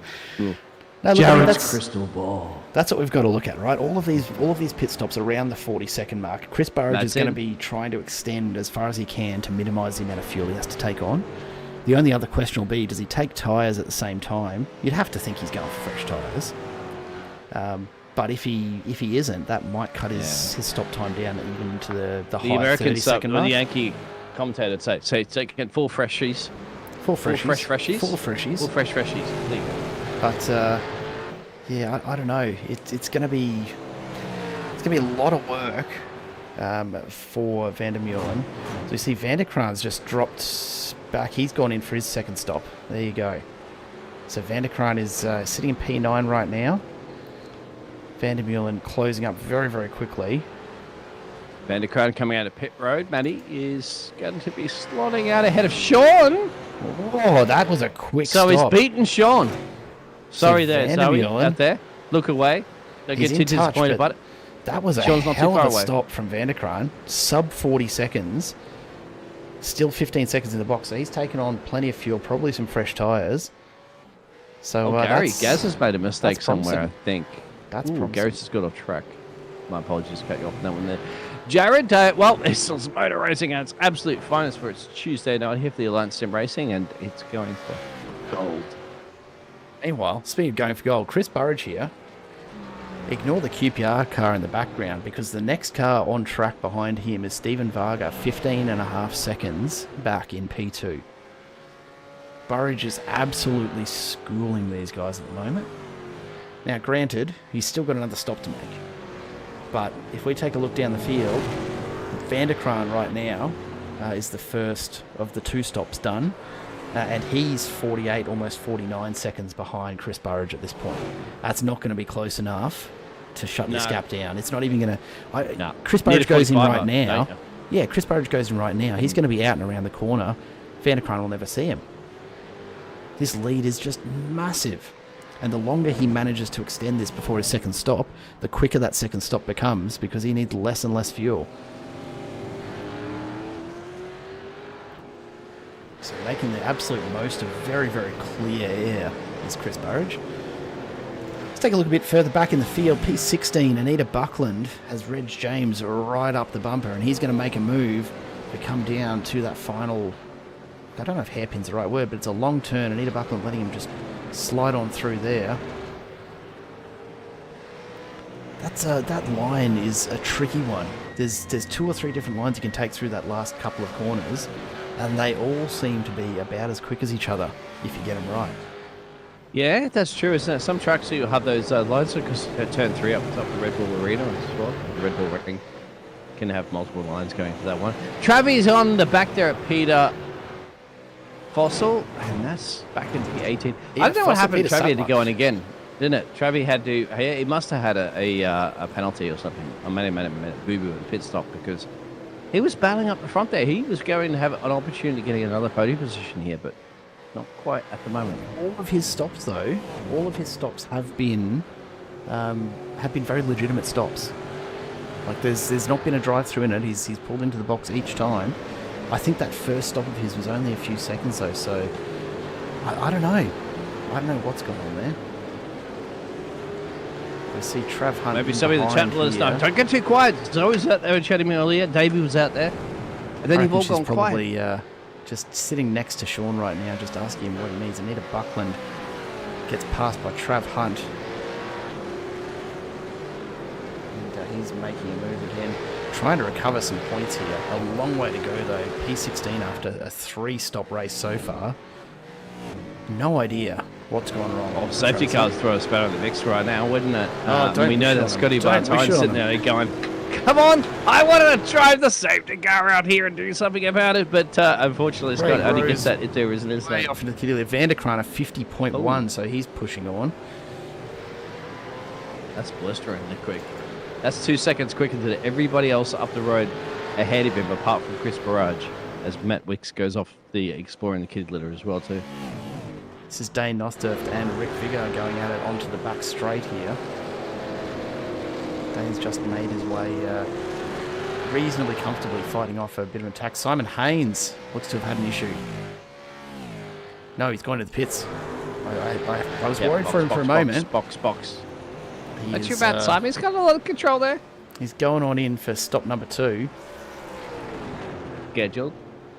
All planned down All there planned, in the my privateer friend. racing All team. planned. Nothing to it.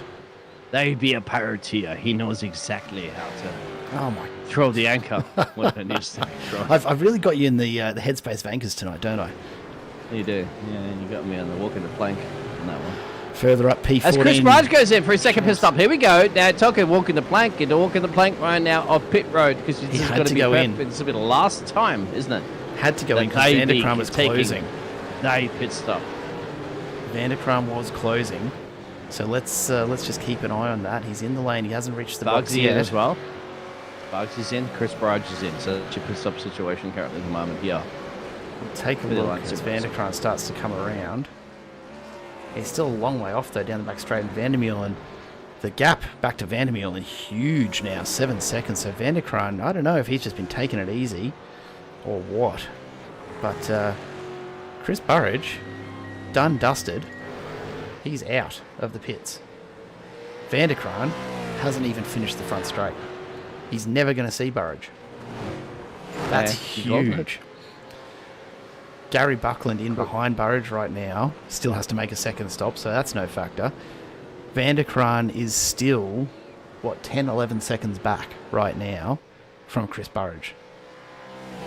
It's like he didn't even make that Chris second has stop. timed this perfectly. I think Chris has really done his mathematics on this one. His math teacher should be chiming in right, going right out. I knew I taught this man well. That's what the math teacher would be doing because he's worked that strategy perfectly. Chris Burridge is in the lead of this race. Travis Daly still has to go to pit road for a scheduled stop. So does Gary Buckland in P3. And Nick in P4. Then Matt Screen Vanderkram. right now. So that's it. Damon That's the Fisher. situation, mate. Yeah, it's all wrapping up nicely for Chris Burridge. We'll just have to wait and see what happens with the podium spots because Varga's gotten past Vandermeulen now. So Vargas is up onto the podium once all the pit stops are said and done. 10 laps to go here. Race number 2 tonight for the Alliance Sim Racing V8 Supercars Series. Round 7. And still all on the line. Plenty can happen. We could get another safety car. Who knows? Who knows what's still to come in its last 10 laps. But the field really fairly spread out now. Todd Martin here with Jamie McKnight just on his rear bumper. McKnight up in P9. Travis is in. Trav Daly goes in. P1. So Yep. Burridge Scheduled pit passed stops, him in remember? no time. Yeah. Let's see what happens with Gary Buckland in P3 needing to make his second stop. He goes in. Nick Heusler, what's he thinking? Straight on past. So Jamie McKnight actually might pick up a spot or two here as he makes his way down the front straight. It'll depend on those pit stops times, but they're going to have to really move. Buckland not going to be quick enough. He's only just made it into the box now. So McKnight. So only Nick that you spoke to earlier in the reverse grid that essentially had pole position in this one. He is the only one left remaining for the Angry Reds racing team that hasn't gone down for his second pit stop. Now, for a safety car, it would work out perfectly for Nick right now. Unfortunately, he has to go down there. He will lose out to Matty. He will lose out to Steve Bargsey. I'm going to look at how far down he would go. Essentially, he would drop, You know what? give or take, probably around P13, P14 on that one when he goes to pit road. Unfortunately for Nick, I don't think a safety car is going to be any use to him here. Because even if one does come out, he's still going to spend 40-odd seconds in the pits. True. And he's only got a But couple whilst of the other cars seconds are going over Heusler. slowly and not flat out, it may help him a little bit. I mean, all it's Not going to do is reduce how far off the back of the pack he actually is. It's it'd have to be a safety car that happens due to an incident at turn 1 as he's already going into the box. You'd have to think that'd be the only way it's Bugsy gonna happen. under pressure. As you, well, Trav Daly Travis is pushing. on Bugsy. So, when's the last time we heard that? All season long, and you're going to hear it again right now. Battlefield P4, P5. Picture as well, too, that we have. So, I'm on board riding shotgun with old Daly, the old M1 racing team, as you can see. And then you can see on your pictures there, Steve Bugsy. Hold him off, mate. Here we go. Down the back stretch. See what Daly can do. Nick Heusler goes in, so he's going to be hoping these two crash into each other at turn 1 and cause that safety car we were just talking about. It seems unlikely, though, because we know they're both Very, very composed drivers. Trav Daly getting a beautiful line out of turn 1. That's going to give him some pace as they come up and around, up the hill again on lap 22. These guys absolutely flying the battle here for P3 now. Stephen Varga finds himself P3, Trav Daly just behind in P4.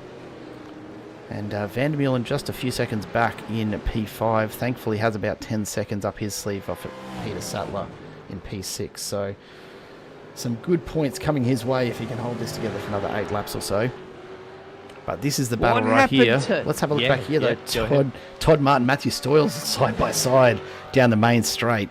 It may be for P16, but it's still a battle either way.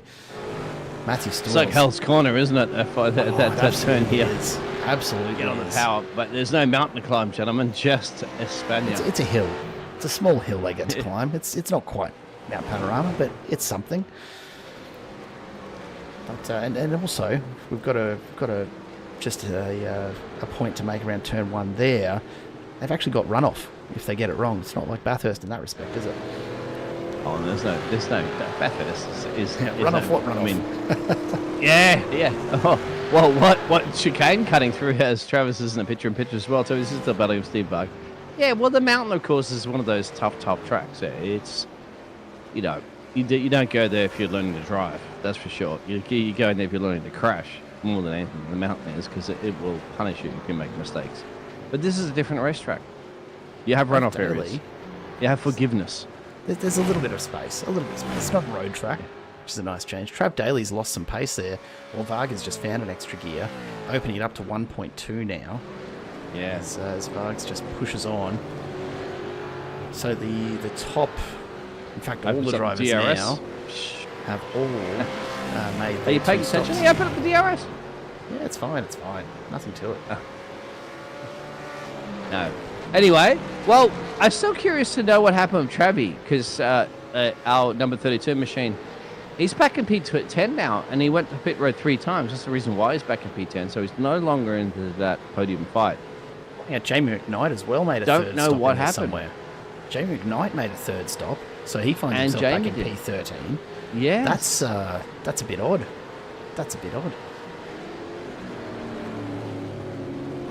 I don't even know. Yeah, I don't know what to figure with that. Are the tyres just getting chewed that heavily by the track today that they're needing to make third stops? You wouldn't think so. Wouldn't think that'd be anything to do with it. It's not like it's a punishing track. A lot of high-speed turns that will scrub the tyres pretty significantly, but not enough to need 3 sets, you wouldn't think. Well, 4 if you're making 3 stops. That seems pretty unlikely. Nice battle brewing at the moment too, from 17th and 18th for Reg James, and then Dane Northcroft. Dane doing his best to hold off the Chubby Buns entry, but Reg James certainly pace, and big look up the inside there.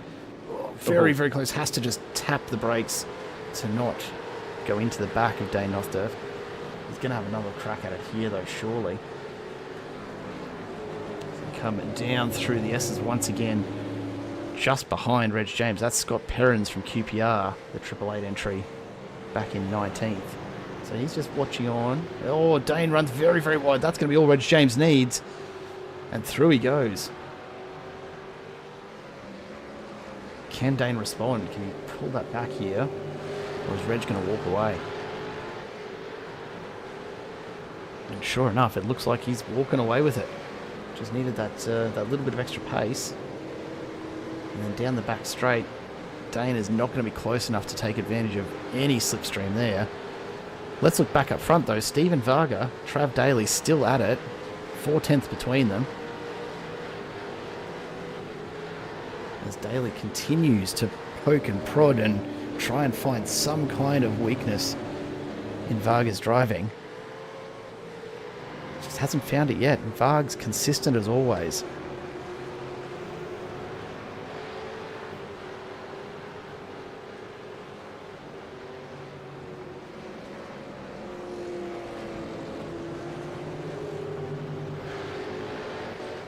Keep an eye on Trav Daly here. He is close behind Biggles. Have we lost you there, or you're on a sabbatical, mate? Just getting some stuff sorted. I believe. We'll keep our eyes on this though. Trav Daly making the move. Can he get it done down the back straight? Big defensive line taken by Stephen Varga. But Trav Daly has the pace, just stays on line. And Vargas is going to have to try and crowd him out. It's not an ideal line at all. But Trav Daly can try and push around the outside. He's not going to have the exit pace here.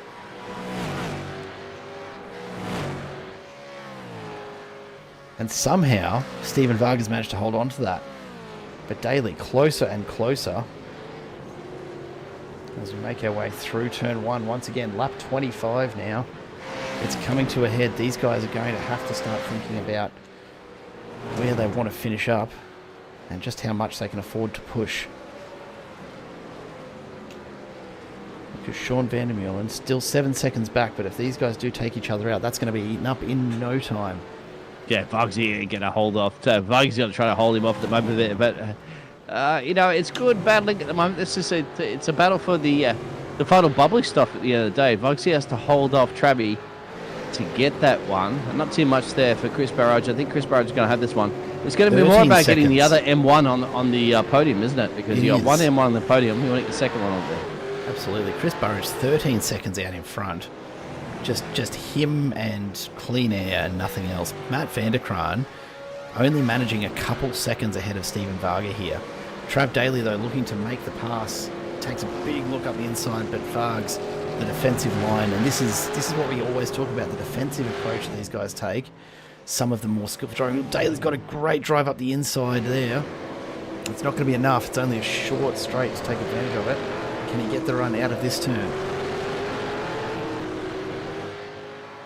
Here we go once again. The back straight, one of the best opportunities to get that little bit of extra pace that you need. Varga not going defensive this time. He's staying wide to make Daly choose between the right line and a slower entry here. Daly, in reply, gets right up the bumper and starts to put the pressure on Varga once again. Lap 26 now.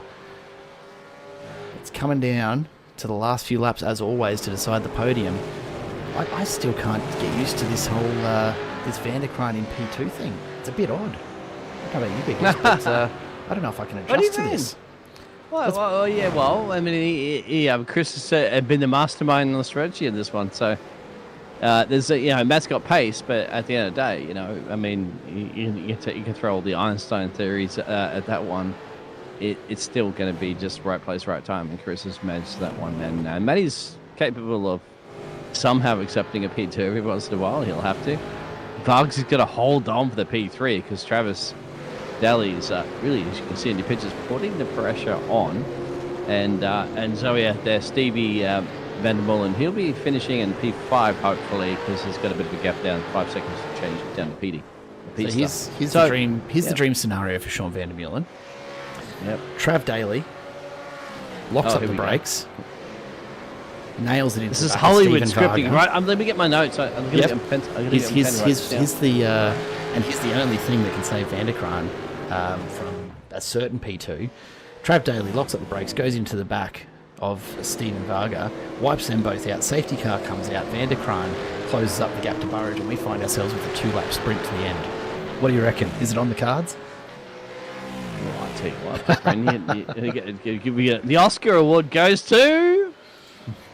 It's a big ask. It's a big ask. Jared!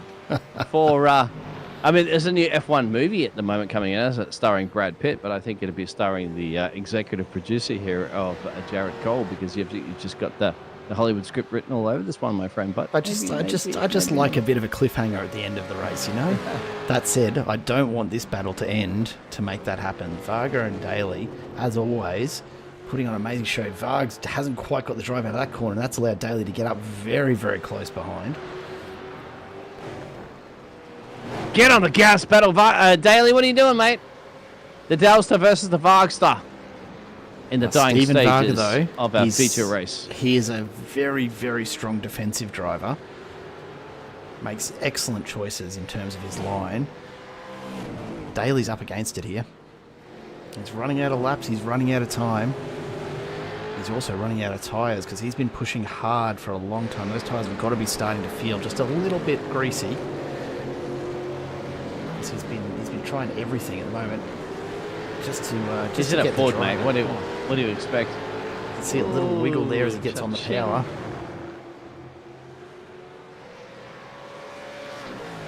I'll leave these guys for just a moment.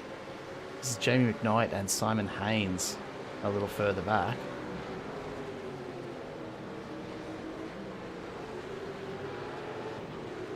And Haynes was closing up on McKnight. McKnight's going to finish up with some reasonable points, which is a nice result for him. He's had a couple of rough rounds with disconnection issues and all sorts.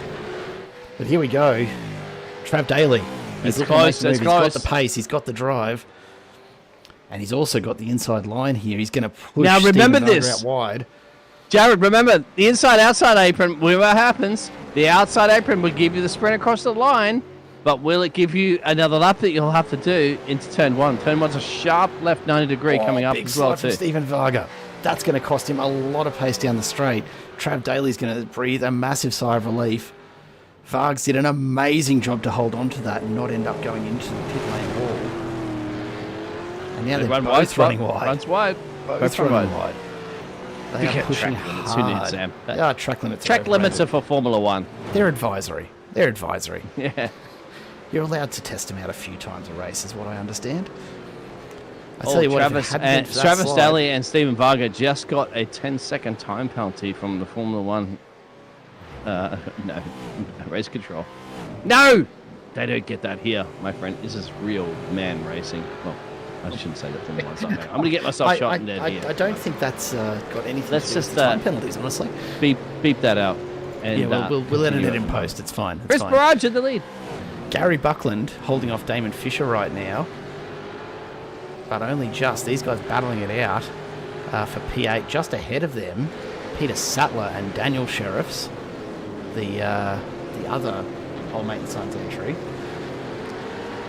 So these guys battling out for P6. Sean Vandermeulen just ahead of them now. So he had a reasonably healthy gap to Peter Sattler. That's evaporated and he finds himself with only half a second behind him. 3 laps to go. He's got to hold off Peter Sattler and Daniel Sheriffs here to finish P5. So a bit of work to do yet for Sean Vandermeulen. We've seen him though. He's got the pace. He's still able to lap in the 51s, but last lap at 156.9, I'd say we've probably missed a bit of an incident there if we've dropped so far off the pace. 2 laps to go as Chris Burridge comes across the line way down the track. 17 seconds behind him. There's Vanderkraan. Oh, Travis got in pit road. Travis in pit road. You know what? I reckon there's a fair chance. And I'm looking. He's got no drive-through from race control. I wonder. Why is that? Let's go back and take a quick look. That's top 10 gone. Yeah, absolutely. It is a drive-through. Oh dear. So keep an eye on the battle, but Sean Vandermeulen and the Pete Sadler in P4, they're going for a 2 for now, and of course Daniel Sheriff. Now, so that's where your hot zone is currently. Hang on a second. What's happened here? Is Vanderkraan out of fuel? Or almost? He's come right off the pace. Varga has closed the gap completely. I think Vanderkraan's about to run out of fuel. Well, keep an eye on the battle for he's managing it very, very closely. 4 and 5 as well, too. You keep an eye on that if you want me to keep an eye on McCann. Because the hot zone, throw a blanket over 4th, 5th, and 6th. Yeah, absolutely. Because Daniel Sheriff's come alive here. We'll keep the main view here with Matt Vanderkraan, but let's keep keep that picture-in-picture Yeah. on Peter Sattler in the battle for P4 there. Sean Vandermeulen's been overtaken, but he may just... Vanderkraan's in massive fuel-saving mode. Varga walks past like it's nothing. Ooh. 2 laps to go still. And then he has Chris 13 Burridge seconds, I think, down to next on the list. So that's not enough for a splash and dash. Yeah. Peter down the road, 12 seconds, 12.3, 12.4. I don't know. So final lap now. Chris Burridge has just crossed the line. Varga, 18 seconds. Vanderkraan's in trouble. Vanderkraan's in big trouble here. What's he going to do? It's 11 seconds, you're right. So keep an eye. I'm going to keep an eye on Pete's star here on the picture. There's Pete, right? He's still going. And you've got an eye. You've got your pictures on Vanderkran. So this is it. It's down to 10. Has mate. he It's got down to enough 10.3. 10.3. And how long do we have left? He is absolutely rolling Final at the lap. moment. Can he hold on? He could hold on the final lap. That's 9 seconds. 9.3. 9 flat. He's out of gas. Exactly. I don't think he can do it. They're in sector 2. Let's get on board And with Vanderkran and just see. yeah. And look at the picture. You'll see soon. Look how short I'll he's kind of show shifting you. it. There's Matty, Look how right? short There's he's Matty. shifting it. And there is Pete. He's barely even lighting up the it's rev 7 counter. seconds. 7 seconds. 7.5 now. It's like counting down for a space launch, isn't it? And T minus 7, 6, 5. That's what it's going to be like very soon. Because It it's now down to absolutely 7 is. flat. 7 flat. It's 7 flat. Is it going to be enough? Is that Glock? It's got to be one of those moments, isn't it, in Formula One when it comes down to the dying stages. This one, maybe Matty can hold on here. It's down to 6.8, 6.7. He might have enough here. Pete's flat out. Pete's got to know here in Pete 4. Podium, mate. Foam at the mouth for some champagne. It's coming your way. Unfortunately, there's only 2 sectors to go. And There's a 6.4 is the straight. gap. There's a long straight where Peter Sattler's going to be able to go flat stick. That's true, yeah. Vanderkran. And Matty's going to have Here to we just... go. I mean, Corners is Matty's ally right now, isn't it? Meanwhile, up in front, Chris Burridge takes the win. Stephen Varga down the end of the straight. He's going to take 4 second gap, P2 easily. 4.9. Here we go. This is Vanderkran for P3. Can Sattler do it? Is Vanderkran He's going to picked run up out the of pace. Is Vanderkran going to run out of fuel? He's picked up And the not be able to pace. make It's cross the line, or 4.7. No, he's got it. I think Matty's gonna hold on. he's going to hang in there, but geez, only just. Oh, did he? Oh, No, he got it. 3 seconds. 3 seconds he ended up beating PD. Vanderkran had stopped just across the line. He couldn't make the drive around. Could not make the drive around. Oh, he might get scrutiny later on that one. Have But a I'll tell look you at what, it. Chris Chris Bride's going to be Burridge. doing. Chris, drifting 101, isn't it? Chris, what a drive. What a drive. Netflix, they should drive to survive right there. Absolutely.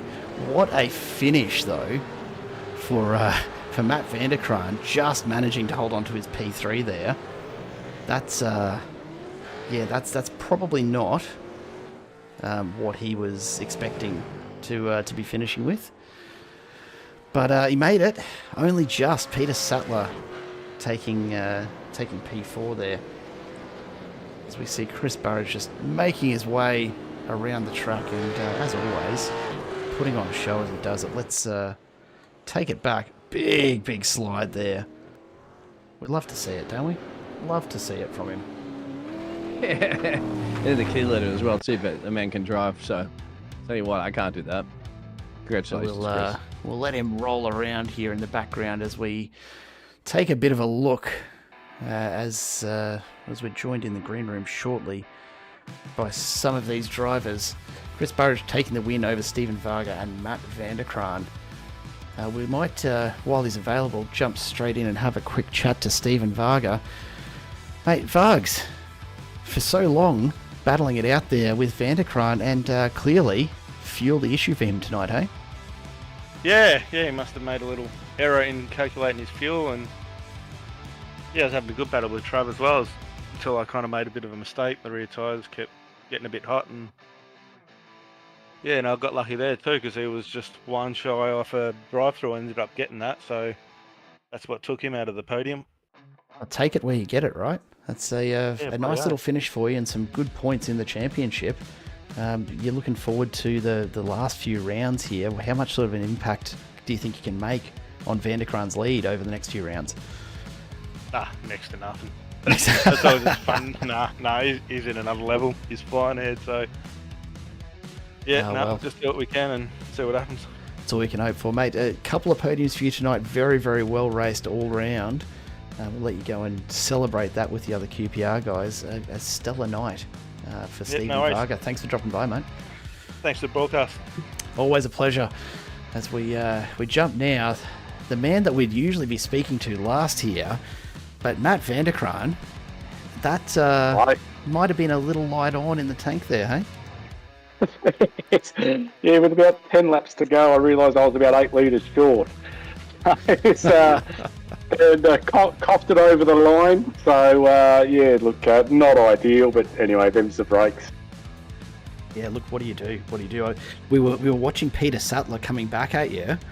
I honestly thought it was going to be a lot closer than it ended up being, but you managed to get across the line still a few seconds ahead. Did you save everything for that last run down the back straight? Because we were honestly expecting him to just gobble you up down that. No, I had nothing left, man. I was on the clutch halfway down it. I was trying to manage the gap to Vargs, but I couldn't do that. And I thought, yeah, I've got enough just to manage it to Pete here. And congrats to him. That's a great drive by him to get to P4.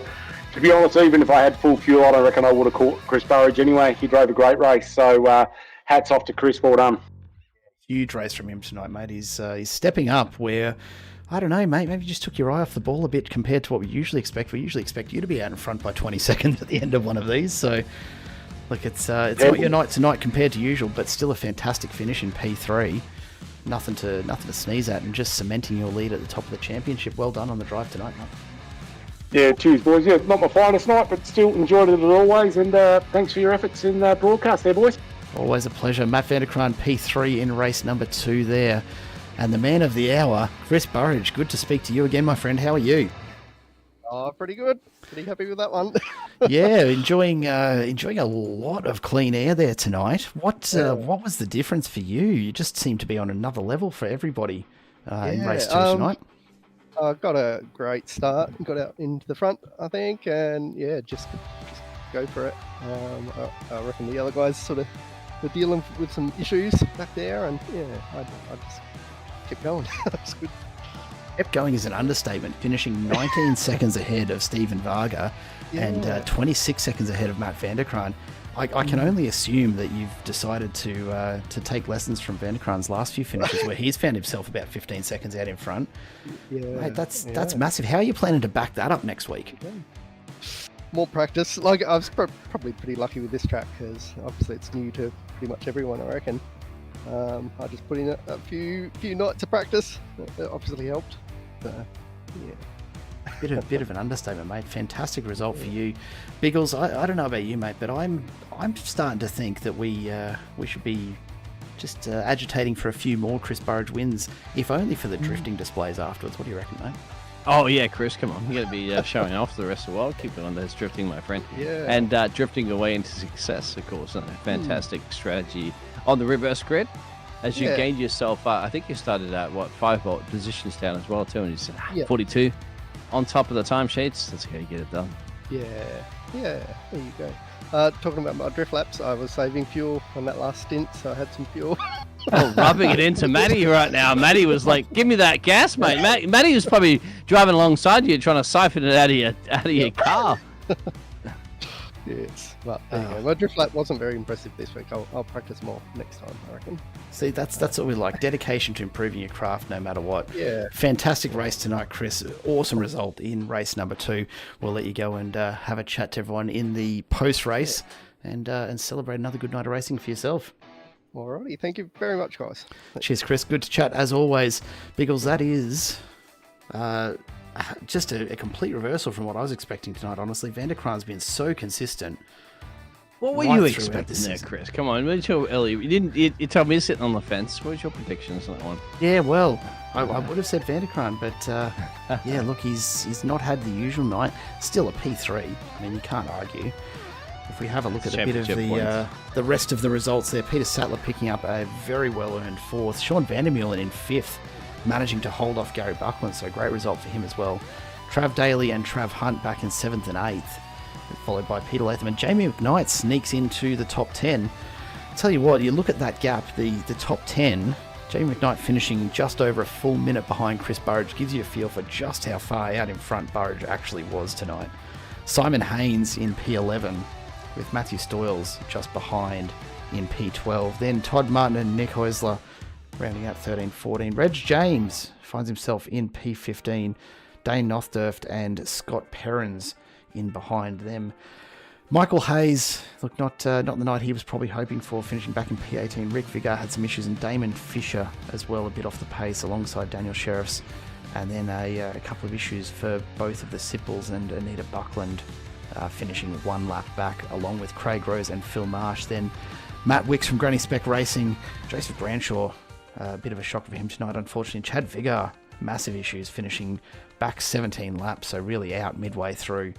Not the night he would have been hoping for, but hats off to Chris Burridge, an awesome win for this evening. And really, I can only hope that he continues it and starts to put a bit of pressure on Van der Kraan. I reckon Van der Kraan's getting just a little too comfy up top, don't you? Well, yeah, the bigger they are, the harder they fall too, as they say. So don't get too comfy up the top there, Matty. But he's well aware of that one. And I think if anybody's going to beat Matty up on his racecraft, it's Matty himself. So he's absolutely his own worst enemy. Absolutely. But mate, all in all, another fantastic night of racing, as is expected, of course, from the Alliance Sim Racing crew.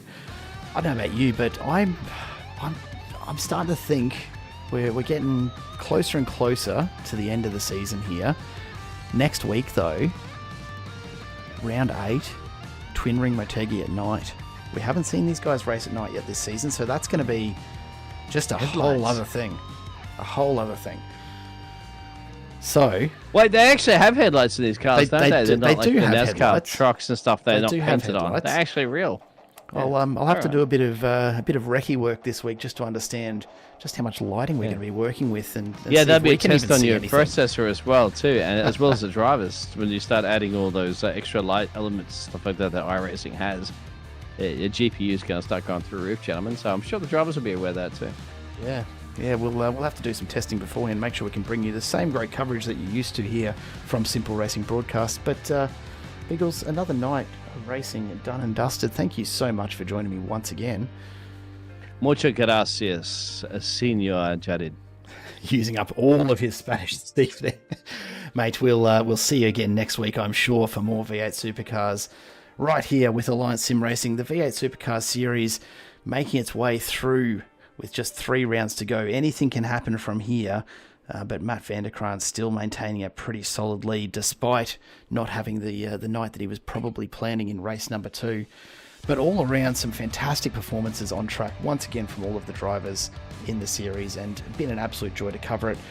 We're looking forward to having you back again next time. Remember, if you haven't already, do make sure that you subscribe, hit that bell down below so you don't miss any of the action as we bring the final 3 rounds to you over the coming few weeks. Until then, though, drive safe, and we will see you all at the next race. Goodbye for now.